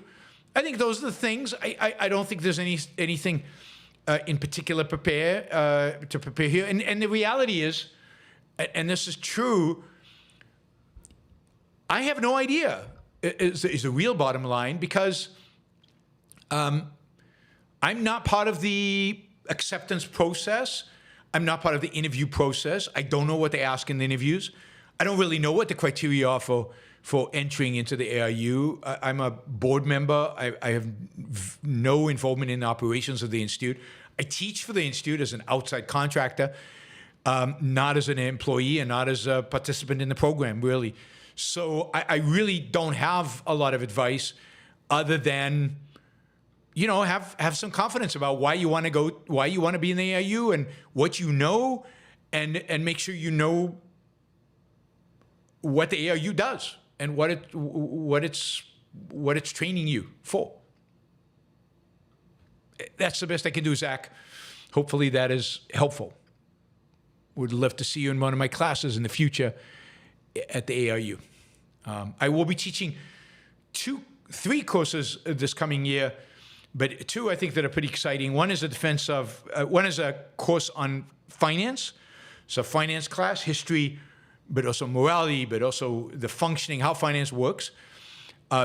Basic, right? That'll be, and then also a course on capitalism. It'll be a 2-semester course, so this will be the definitive kind of overview of capitalism, moral, historical, practical, economic, the whole thing, how capitalism works, what capitalism is about. 32 hours. It appears that I'll be co-teaching that with Don Watkins, and that should be a lot of fun and interesting. So if you guys should all sign up for ARU as auditors and as participants. It's going to be a lot of fun. All right, Alexa says, what grade do you give Israel Defense so far? Following October 7th, an A+ would be Iran is in charge, and an F would be the French waved the white flag. Alexis is French, so he's allowed to make fun of the French. So is everybody, really. But Alexis particularly is allowed to make fun of the French. You know, that's tough. I would give it a B, a B-, and the only reason I'm doing that is because I would have to give Israel, for the last 2 weeks, I would give them an A. And that A is contingent on, with regard to Hezbollah, the last 2 weeks have been an A, contingent on finishing the job. If they finish the job, they might even get an A+ for the last 2 weeks. Now, you could argue these last 2 weeks should have been done earlier and all of that. But you know, and maybe the Israeli military felt that it was too weak to handle Hamas in the south and Hezbollah in the north, and they waited strategically in order to deal with Hezbollah. Maybe that is the case. So I don't have inside information about that. In terms of Hamas, there I think they get a C. So A in terms of Hezbollah, C in terms of Hamas. I'll give them a B overall, right? Which is much higher than I thought I would, but that's because the last 2 weeks have been amazing. I mean, let's give credit where credit is due. It's been amazing. And they've now wavered, and they've done what's necessary, and now they need to finish it off, to establish victory unequivocal. By the way, the other thing that's happened today is it's now official that Israel is not sure whether Sinwar, the leader of Hamas, is alive or not. Like a few weeks ago, they were sure he was alive. A few days ago, there were these rumors that maybe within Israeli intelligence, they were thinking maybe he was dead. And now they're literally advertising like the leadership chart of Hamas with Sinwar's picture with a question mark on it. So they really think there's a possibility for that. Now, if Israel takes out Iran, if they actually go for the nuclear facilities as part of all this, then they'll ultimately get it. They'll get a much higher grade. They'll probably get an A in the end. But too many Israeli soldiers died in Gaza. It's taken too long. Gaza will always be a C, maybe a C plus, if they can rescue the hostages. But Lebanon has been last 2 weeks A plus, an A, solid A, and could be an A plus if they do the right thing now. So better than what I expected. I was wrong. I thought the response would be a lot weaker than it's been. I expected a D. I expected the whole thing to be a C to D, and it's been much better than that. I mean, there's so many interesting strategic errors I think Israel made. Why didn't they go to the Philadelphia corridor right off the bat? Why didn't they invade immediately? I mean, it could be they didn't invade Gaza immediately because they didn't have the plans. Why didn't they have the plan? I mean, but why not go for the Philadelphia corridor right off the bat? That is a mystery to me. I'm curious if they'll ever explain that. All right, Andrew. Rand said the Russians' mysticism was materialistic. Man has no mind. He's merely a collection of atoms. Maybe that's why they treat their soldiers as cannon fodder. It's like a notion of man as a soulless body. Thoughts? I mean, yes. I mean, look, every collectivistic society views individuals as dispensable, not indispensable, dispensable. Every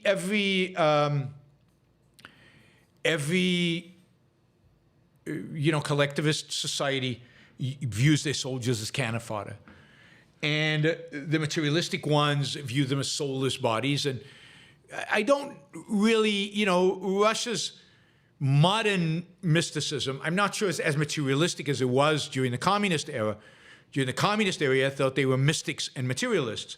I think now they've embraced mystical religion. And so I think they're not soulless, but their soul is in the service of God's plan for the mystical Russian people and the greatness of the Russian people. But yes, I do think that from a number of different perspectives, they just don't care about the individual. The individual sacrifice for a greater cause of the Russian whole and a Russian spirit and a mystical God and a mystical Russia and a mystical...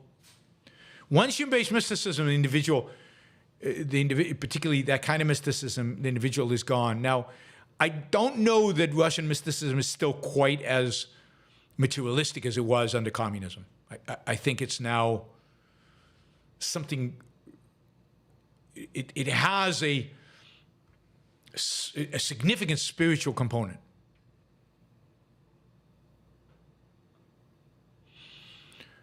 All right, Alexis again. Is there any sign of internal uprising in Iran? I mean, the constant signs of the Iranians being unhappy with the regime, the constant signs of the Iranians cheering when Israel takes out a senior Iranian or Hezbollah or Hamas, the definitely signs of support by the Iranian people of Israel. But there is no signs of an uprising. And partially this is on the West. The West refuses to arm the opposition in Iran and refuses to support an uprising in any kind of significant... We talked about this during the Gulf Revolution, the fact that it got so little moral support, never mind the kind of military support where they send them weapons to send the weapons and maybe strategic guidance on how to defeat the Iranian regime. That unfortunately is not there. So there's no right now any kind of internal uprising, sadly. But I think it's there. I think it could be triggered easily if the right combination of things happen, and if the Iranian people get a sense that Israel will side with them in Iran, that is, Israel will use force in Iran to help them, to support them, then I think there could be an uprising. It's just right now, all the weapons, all the strength, all the power lies with the Revolutionary Guard. If Israel weakened that guard, if Israel, sided with the Iranian people in trying to overthrow the regime, then there would be an uprising.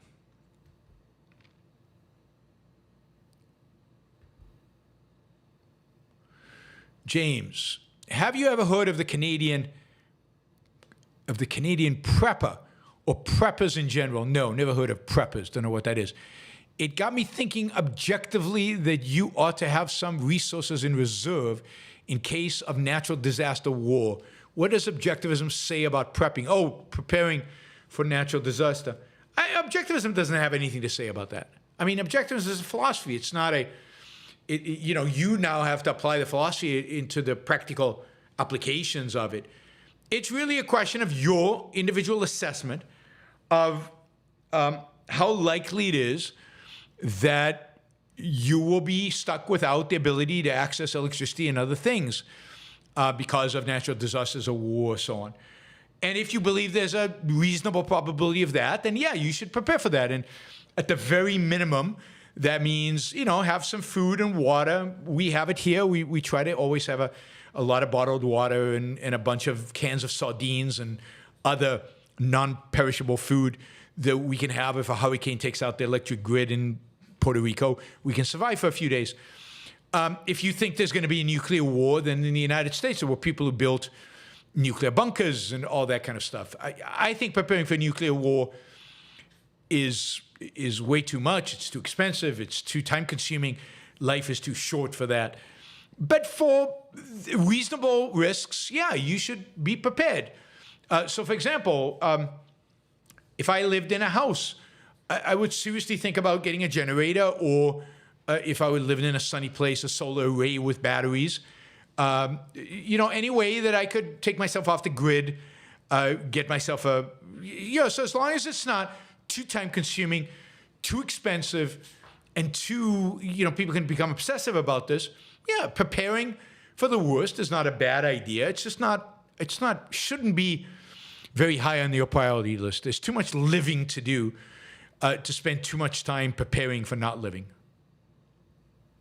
when the probabilities are pretty low, depending on where you live. Trevor, enjoying the show. Excellent analysis of Yaron today. Thank you, Trevor. Really, really appreciate it. Thank you. Andrew, why don't the intellectuals and politicians understand that even on a utilitarian basis, defeating evil is practical? If number of casualties is the standard, there are more casualties through the appeasement over the long run. Well, because it's not that easy for them. It's not that easy to see when you can't think in principle. And their experience in recent times has been pretty negative. So if you think that George Bush was a tough guy, principled, and opposed evil, remember he had the axis of evil, he even had it in a talk, and you went to war, and people think it was a tough war, and it was a serious war, and they think, wow, I mean, he was the expression of what Yaron means when he talks about being tough and standing up to evil. And he failed. And they view that today as that's the standard. And it failed. And, there are lots of examples of people not understanding what it actually takes. This is why you should read John Lewis's book on Nothing Short of Victory, because he explains what victory really looks like, what toughness, in a sense, really looks like. Patton understood this. Sherman understood this. MacArthur in the Pacific understood this. That very few people today understand it. So, and then the other thing So that's one. That's kind of on a practical level. That's on a utilitarian practical level. But on a whole other moral level, who are you to say who's evil and who is not?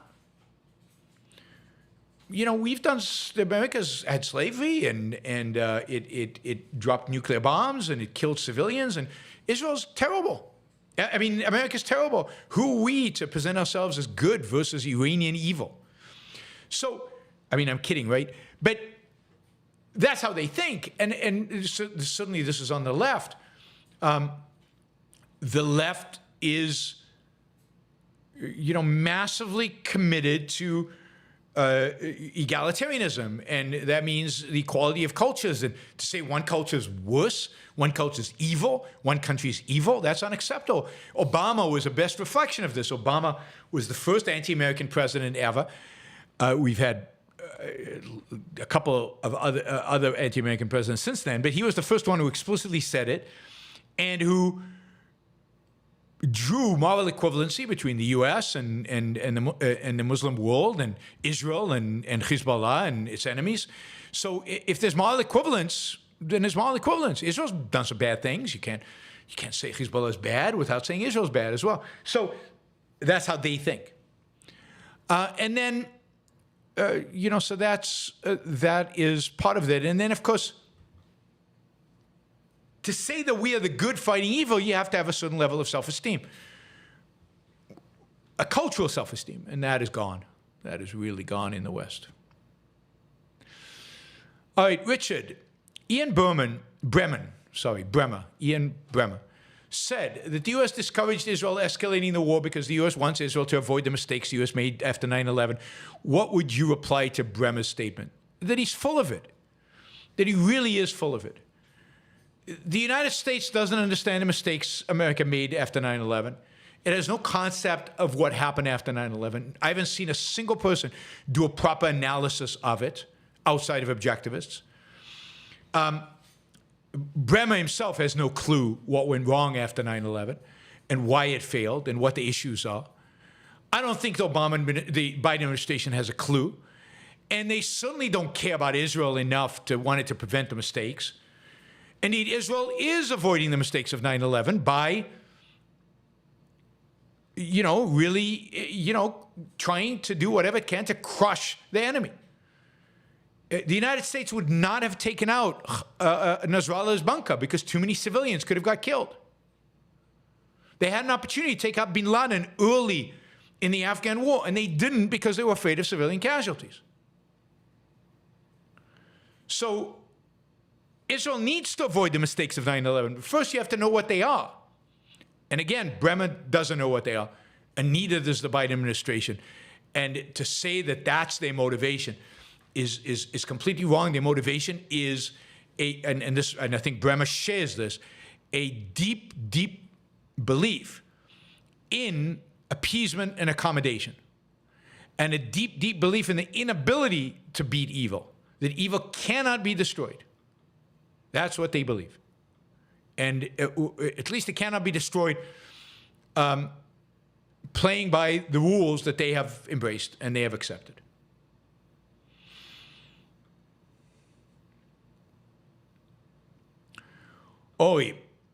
Calls for de-escalation seem so dishonest because the terrorists are clearly losing their ability to escalate as Israel does. Are there serious discussions? Does the will exist in Israel to take out the Iranian regime? I don't know, and I don't think so. I think that most Israel would do is take out the Iranian nuclear facilities to the extent that they can. They will do what they can to take them out, but of course, so we'll see. In terms of de-escalation, see, what they're really afraid of is war with Iran. That's what escalation means. Escalation means war throughout the Middle East, which means Iran and maybe the Saudis get involved, and who knows what the Egyptians will do. And maybe the Saudis use the opportunity to attack the Houthis, and then there's war in Yemen between the Houthis and the Saudis, which would actually be good, not bad. And who knows what the Syrians will do, and all those Iraqi Shiite militia might come to Syria and then invade Israel from the Golan Heights. That's what they mean by escalation. But basic escalation means Iran gets more involved But Iran is already involved. And the reason Iran is not more involved is not because Israel has avoided escalation. The reason Iran is not more involved is because Iran is afraid. And you should take advantage of the fact that Iran is afraid. Iran is terrified of escalation. Iran knows it'll lose. Iran knows it can't touch Israel, or it can't touch it in significant ways, until it gets nuclear weapons. And Iran now is probably doubling down on its nuclear program because it realizes its Hezbollah, you know, all its affiliate kind of strategy has failed. And the only way for them to persevere is having a nuclear bomb. My expectation is that right now the Iranians are escalating their nuclear program. And again, this is why now, in the next couple of months, maybe right after the American election, is the time to strike. Because it's sometime next year, Iran might wake up one day, or we might all wake up one day and Iran has a bomb. And then what do you do? What do you do then? Then you're stuck. So I can't express the urgency here enough. Now that you've taken down Hezbollah, you've taken away the threat to Israel, you have to take out the Iranian nuclear threat program, because now Iran is desperate. Now they're going to go for the bomb. They don't have insurance policy. They don't have a plan B. They don't have Hamas and Hezbollah. Now they need a bomb. Now's the time to take it out. Now. Not when they have it. When they have it, it's too late.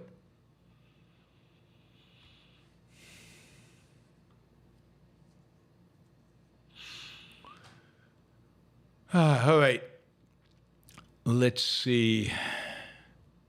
Okay, we got a bunch of that. That was all the $20 questions. We got a bunch of $5 and $10 questions. So we're going to take them. We still got about 175 people watching on YouTube and over 200 people watching on Twitter. So feel free to jump in and add super chat questions if you'd like to.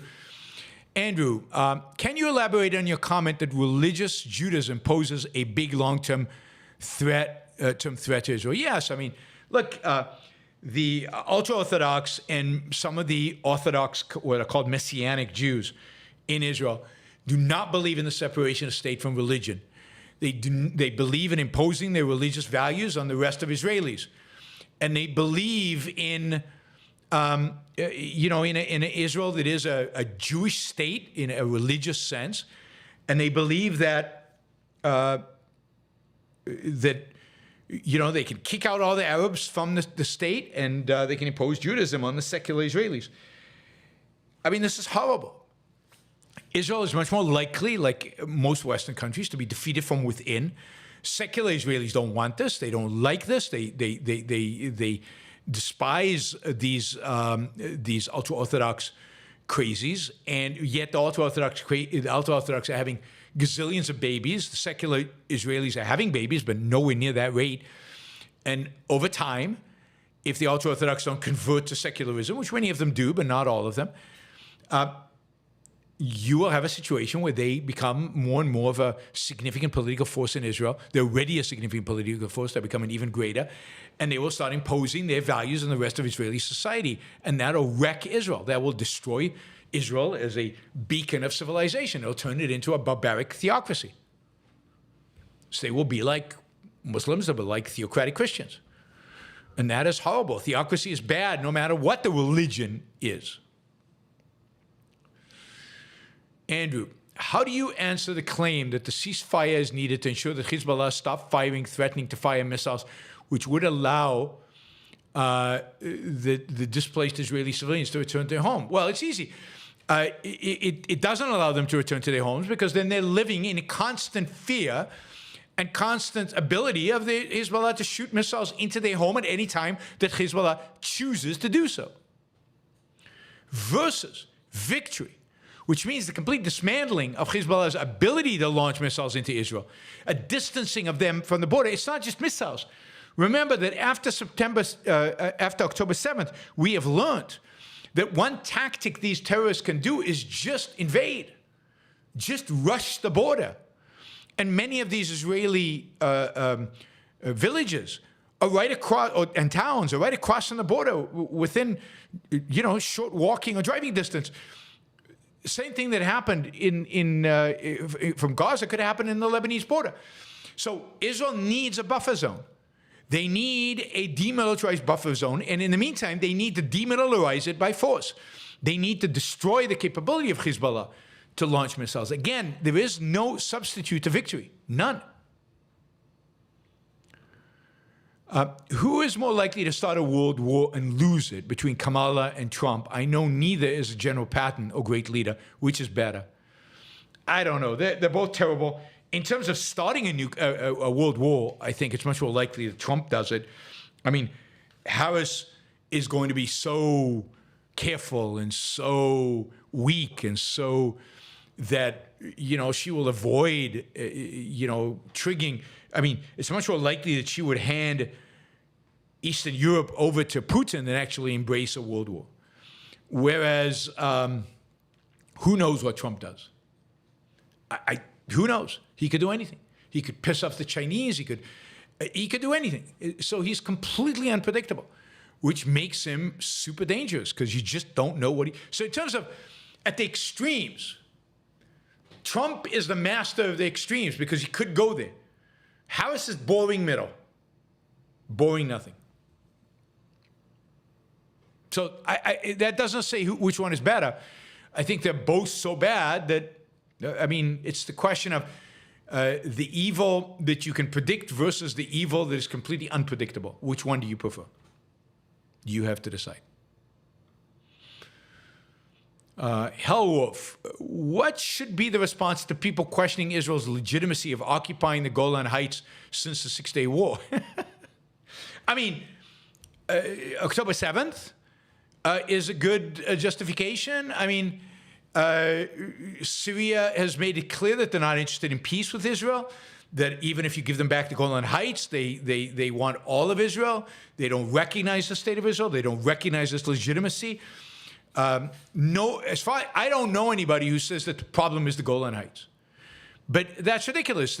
Israel is occupying the Golan Heights and indeed has annexed the Golan Heights for purely security reasons and completely justifiable, given their strategic height, given how quickly you can get from the Golan Heights into populated areas in Israel. October 7th has made it absolutely unequivocally clear that Israel needs a buffer zone between it and the Syrians. And the Golan Heights is that buffer zone. It is a region that they can protect, although they almost lost it all in 73, but that they can protect, at least slow the enemy down until they bring reinforcements, without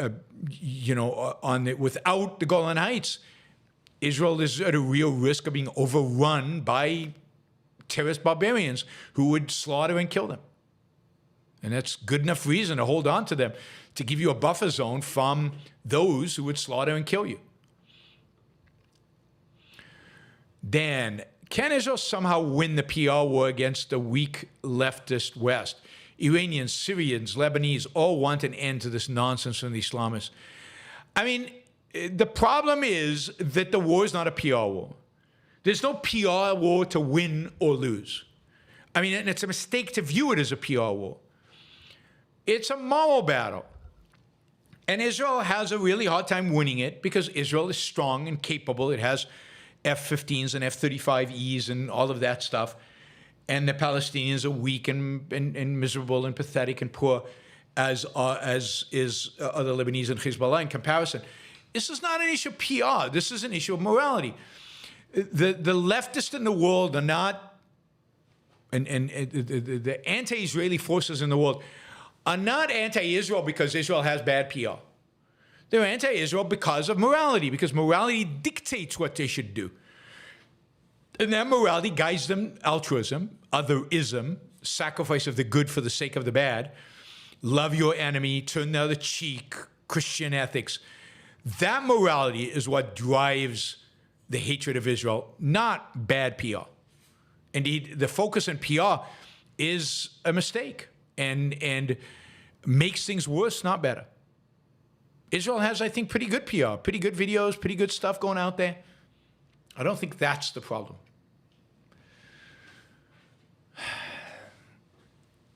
All right, Mary Aline says, nothing less than victory, John David Lewis. Yes, I second that, third that, fourth that. Proper.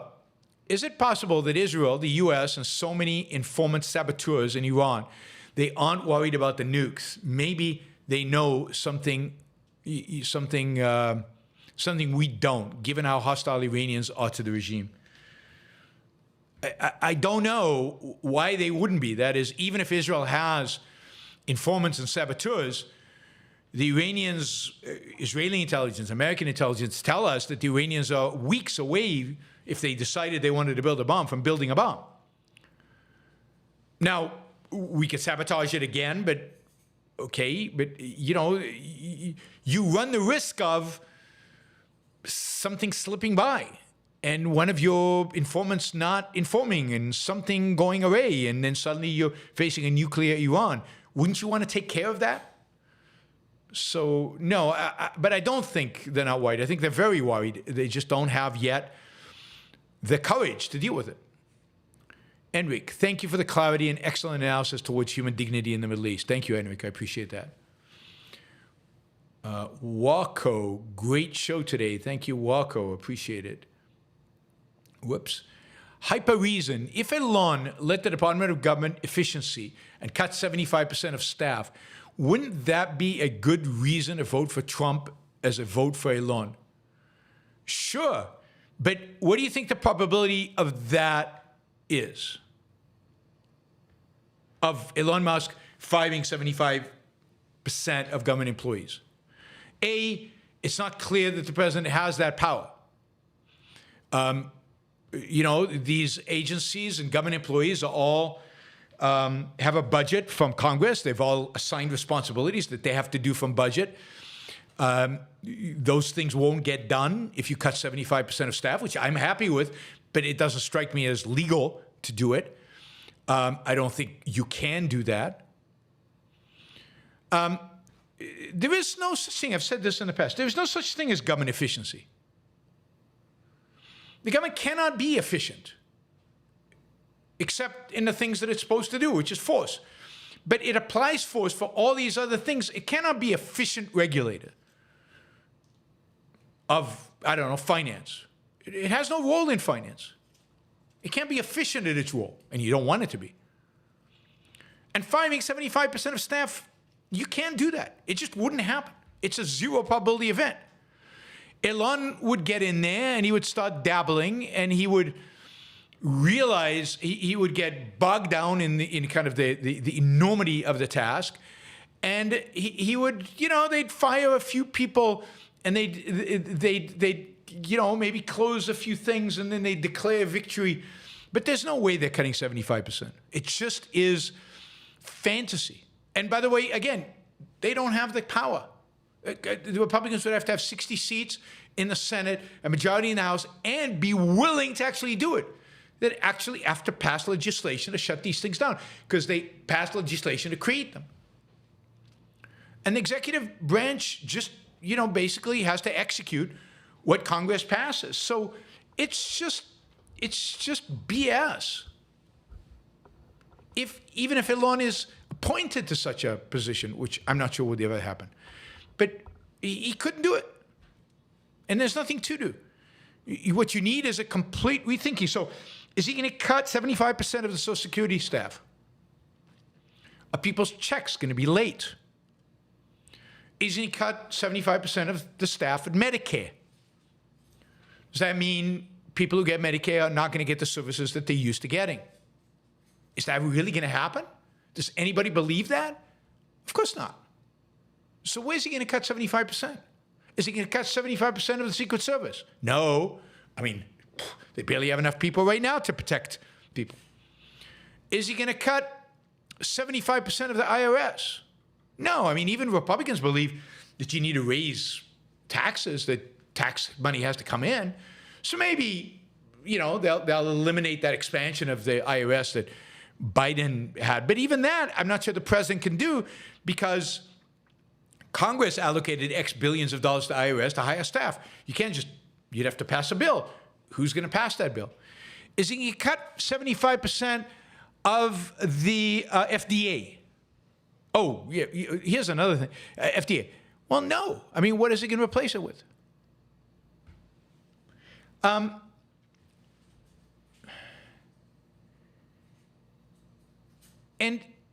here's the other side of this. I mean, yeah, I mean, Trump is saying he's going to appoint Elon Musk, but he's also saying he's going to appoint Robert Kennedy to a healthcare position in the government. I mean, could you imagine a greater tragedy? I mean, the guy is a complete nut and a complete ignoramus when it comes to health and an authoritarian state as to whatever his beliefs about health, he will want to impose on all of us. He doesn't believe in freedom, not an advocate of freedom. So, yeah, you might get Elon, but you'll also get Kennedy, and Elon won't be able to do much. Kennedy will. Kennedy will be able to do stuff. Very, very dangerous. Very, very destructive.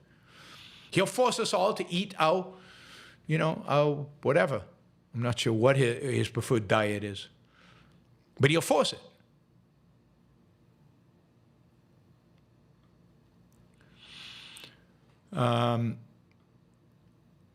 Michael asked, do nerds run the world? I don't know what nerds are. I don't know what the term nerds refers to. Certainly, what we perceive as nerds run Silicon Valley, but do they run the world? Are the people under Biden nerds? Are the people on Wall Street nerds? I don't know. I don't know. I don't know what the definition of nerd would be. You'd have to define it.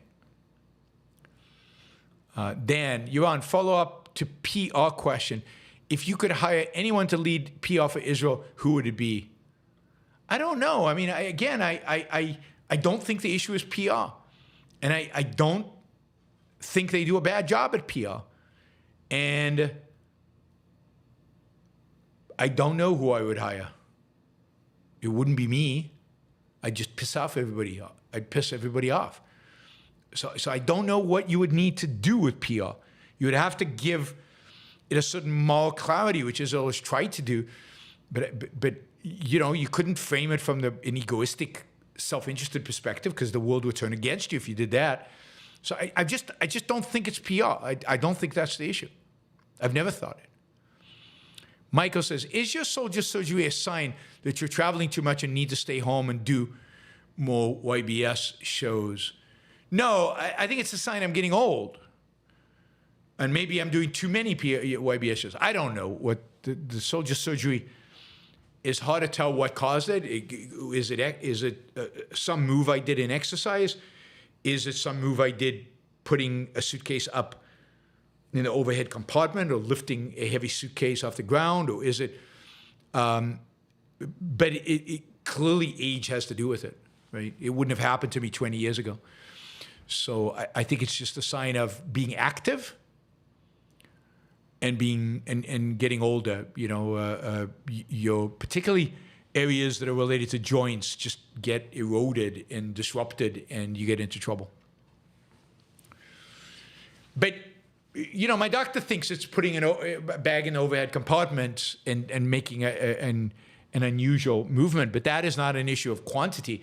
I could have done that on the first trip, on the nth trip. It's just I need to really think about what I'm doing when I'm putting bags on the overhead compartment. I need to think about what I'm doing and how I'm positioning my body when I lift a suitcase off the ground. Lucinda says, going to start school again soon, taking philosophy and ancient Greek courses. Any advice you could give? Are you a student at the ARU? Are you taking classes at ARU? I think that would be an amazing supplemental education to the classes you are taking at university if you have time. But that would be amazing if you did that.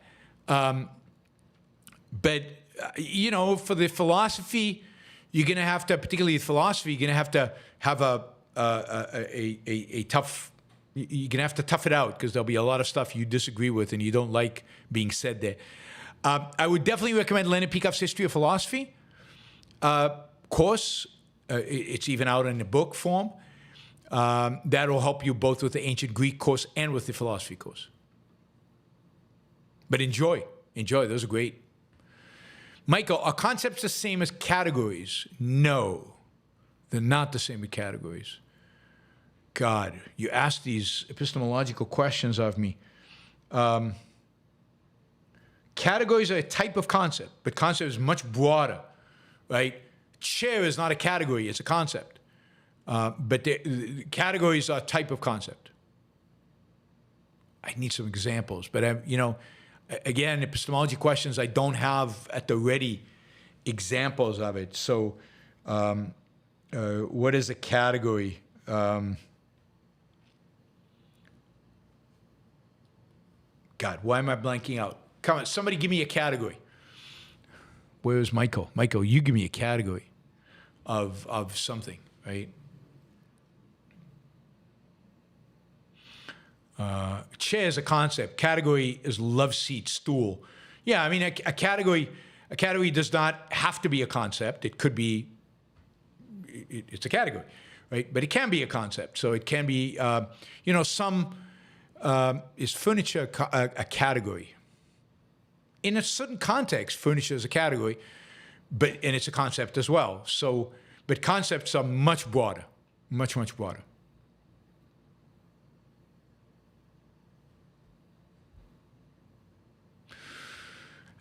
Save these questions up for when we have the philosopher in house.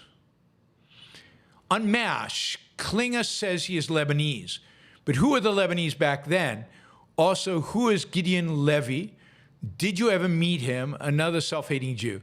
I don't know who Gideon Levy is. I never met him. The Lebanese were Lebanese. There were people who lived in Lebanon, and many of them emigrated out of Lebanon. There's a large Lebanese immigrant population in the United States, some of them going back a few generations. There's a large immigrant population of Lebanese in Mexico, in Brazil, other parts of South America, but certainly Brazil and Mexico have very large. Richest man in Mexico is of Lebanese heritage. So are some of the richest men in Brazil. Most of them are Christian Lebanese, but not all of them. Some Muslim Lebanese. They've done very well in the countries that they've emigrated to. Again, immigration, usually the best people emigrate out. People who really want opportunities, people who are ambitious, they're the ones who emigrate out, so they do very well in their new countries. And certainly the Lebanese immigrants, whether they be Christian or Muslim, Shiite or Sunni, have done well in the countries that they've gone to. Again, most of the Lebanese immigrants have been Christians because they've been driven out of Lebanon by the rise of Islamism, by the rise of Hezbollah, for example. Hezbollah has turned, Christians used to be about 50% of Lebanon, and they're now, I think, 20%.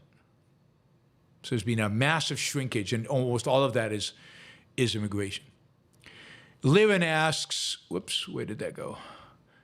How do Hezbollah and Lebanese government share power? Well, they don't really share power.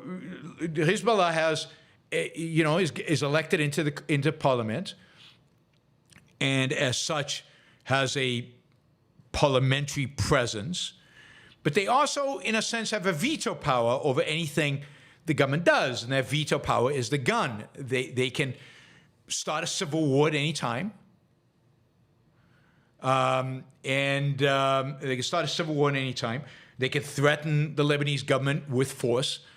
Right now, the Lebanese government is very, very, very weak. Now, there's this weird power-sharing agreement in Lebanon where, by constitution, the president has to be Christian, the prime minister is Sunni. But Hezbollah really has the power within Lebanon because, who has the power within a country? Whoever has the guns. And Hezbollah has the guns. So that's the same. And Hezbollah has been, its people have been a part of the government in many governments over the last 15 years. So it's had political power by being a part of the government, but it has the ultimate veto power by having the guns in the culture. Lucinda says, I've actually watched Peikoff's History of Philosophy already. Would also recommend that to anyone interested. Also, the ancient Greek course isn't on history, but on learning the language. Wow. Though I'm reading Greek history independently. Excellent, excellent. So you're actually learning Greek. Good for you. That is an incredible skill. You can ultimately read Plato and Aristotle in the native language, which I'm sure is much richer than reading it in translation.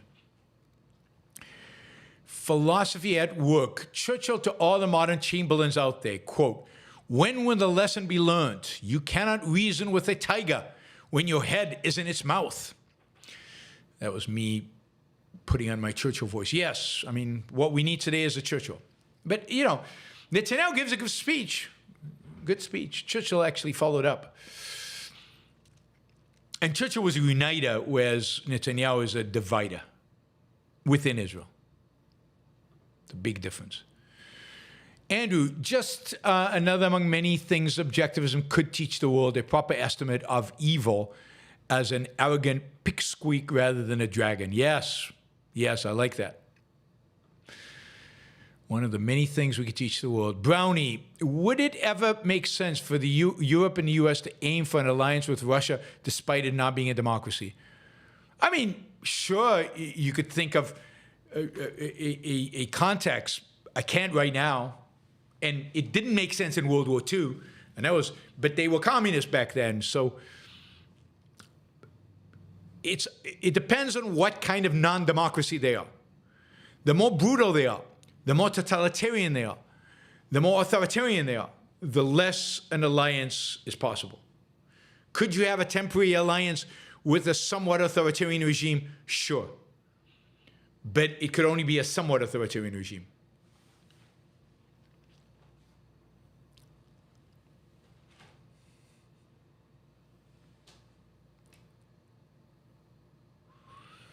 Lucinda says, I probably, whoops, let me just do this. Lucinda says, I probably would have taken AIU courses instead, but that isn't certified by the German government as a valid distance school, so it doesn't count as fulfilling my Bavarian legally required school duty, which I have till I'm 21. Yeah, and I wasn't suggesting you would do it instead. I was suggesting that if you had the time to do it in parallel at the same time and take the classes more for enrichment than for credit, I think it would make your experience in classes in the German university more meaningful, taking the AIU classes in parallel. But you might not have the time to do all of that. That would be a lot. That would be a lot. Andrew, it's important and effective to point out to people who pull on our empathy in regard to innocent civilians that their deaths are the fault of Hamas. Yes, and the deaths of any civilians in Lebanon are unequivocally the fault of Hezbollah. They didn't have to start a war with Israel on October 8th. They could have stayed out of it. Alexis, it wouldn't Kemi Badenoch appraisal of Israel's moral clarity.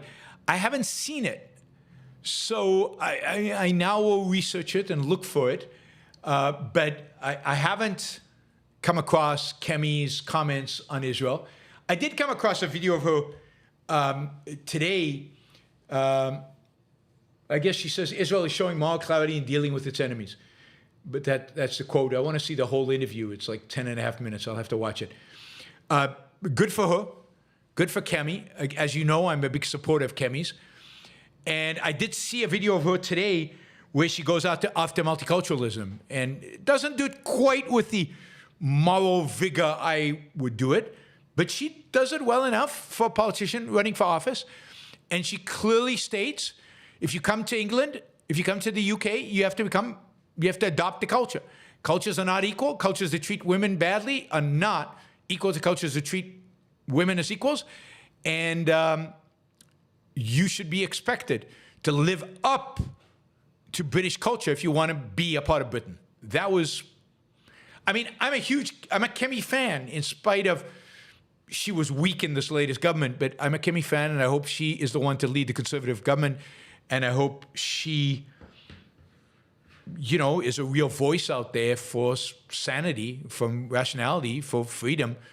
on the right in the UK, and the come next election, 5 years from now, she becomes prime minister. Jacob, has Israel loosened gun control laws post 10/7? I think they have, yes. It's interesting. So I was at the Freedom Conference in Sderot. Sderot is close to the Gazan border, very close, spitting distance from the Gazan border. And I spoke there, and there was a group of kids there, and there was all kinds of individuals there, and a bunch of people walking around in civilian clothes with basically, what is it, AR-15s, the shortened M16. With semi-automatic weapons, with automatic weapons, so they don't have them throttled, and nobody batted an eye, and that's the Israel I remember from the old days. Young people just walking around with weapons slung over their shoulders in certain circumstances, I think the gun laws are being loosened, but I'm not 100% sure, and I don't know if it's all of the country or just certain parts of the country. MP creates off topic, but did you ever listen to Italian classical composer Ludovico Einaudi? I recommended him before. I think you'd enjoy his song Primavera. I think I did. I'm pretty sure I did, and I really liked it. But I will check it out again. It's a good reminder for me to follow up on stuff like that. But I think I did and liked it. But I don't remember enough about it to be more specific. Let's see. Andrew, it irks me when someone recovers from a medical condition and thanks God, but not the doctors, like they were just cured by the skill and knowledge of a person, and you think it was a miracle. I agree. It irks me. It irks me particularly when it's a doctor, but even when the guy catches a pass for a Super Bowl, for a touchdown, and he thanks God, not his own skill and not the quarterback. And of course, when he drops the ball, he doesn't blame God. He blames his own skill, and he blames, that tells you, it says a lot about, in a sense, kind of self-esteem. Right. All right, let's see. Lucinda says, don't have the time to also do AIU, but I've recently picked up the Ayn Rand Society Philosophical Study books, and I'm still reading through all of Ayn Rand's newsletters. Got to reread the Blackwell Companion at some point also. All right. You are doing a thorough study of the philosophy, and that's great. I do think you'd really, really enjoy AIU, and given how much you know of the philosophy, you could probably skip forward to maybe the graduate program or to the more advanced classes. I would definitely engage. What I would encourage you to do, hopefully you have the time for this, is come to the Ayn Rand conference in Berlin in March. Ayn Rand conference in Berlin. I don't think I'll be there, but it should be fun, and you'll meet a lot of people, and there'll be some people to really talk about these kind of, objectivism, AIU, and things like that. All right. Thank you, everybody. Really, really appreciate the support. Thanks for all the questions. It's been great. Let's see. I will see you all tomorrow. Tomorrow the show will be off hours. It'll be 7 p.m. usually when I do an interview, but tomorrow will be like a big news update. Like I'll try to cover all the news that we haven't covered over the last week or so. We haven't done shows. I hope you join me. 7 p.m. East Coast time, same place. Have a great rest of your weekend. I'm going out to get some dinner. And I will see you all tomorrow. Bye, everybody.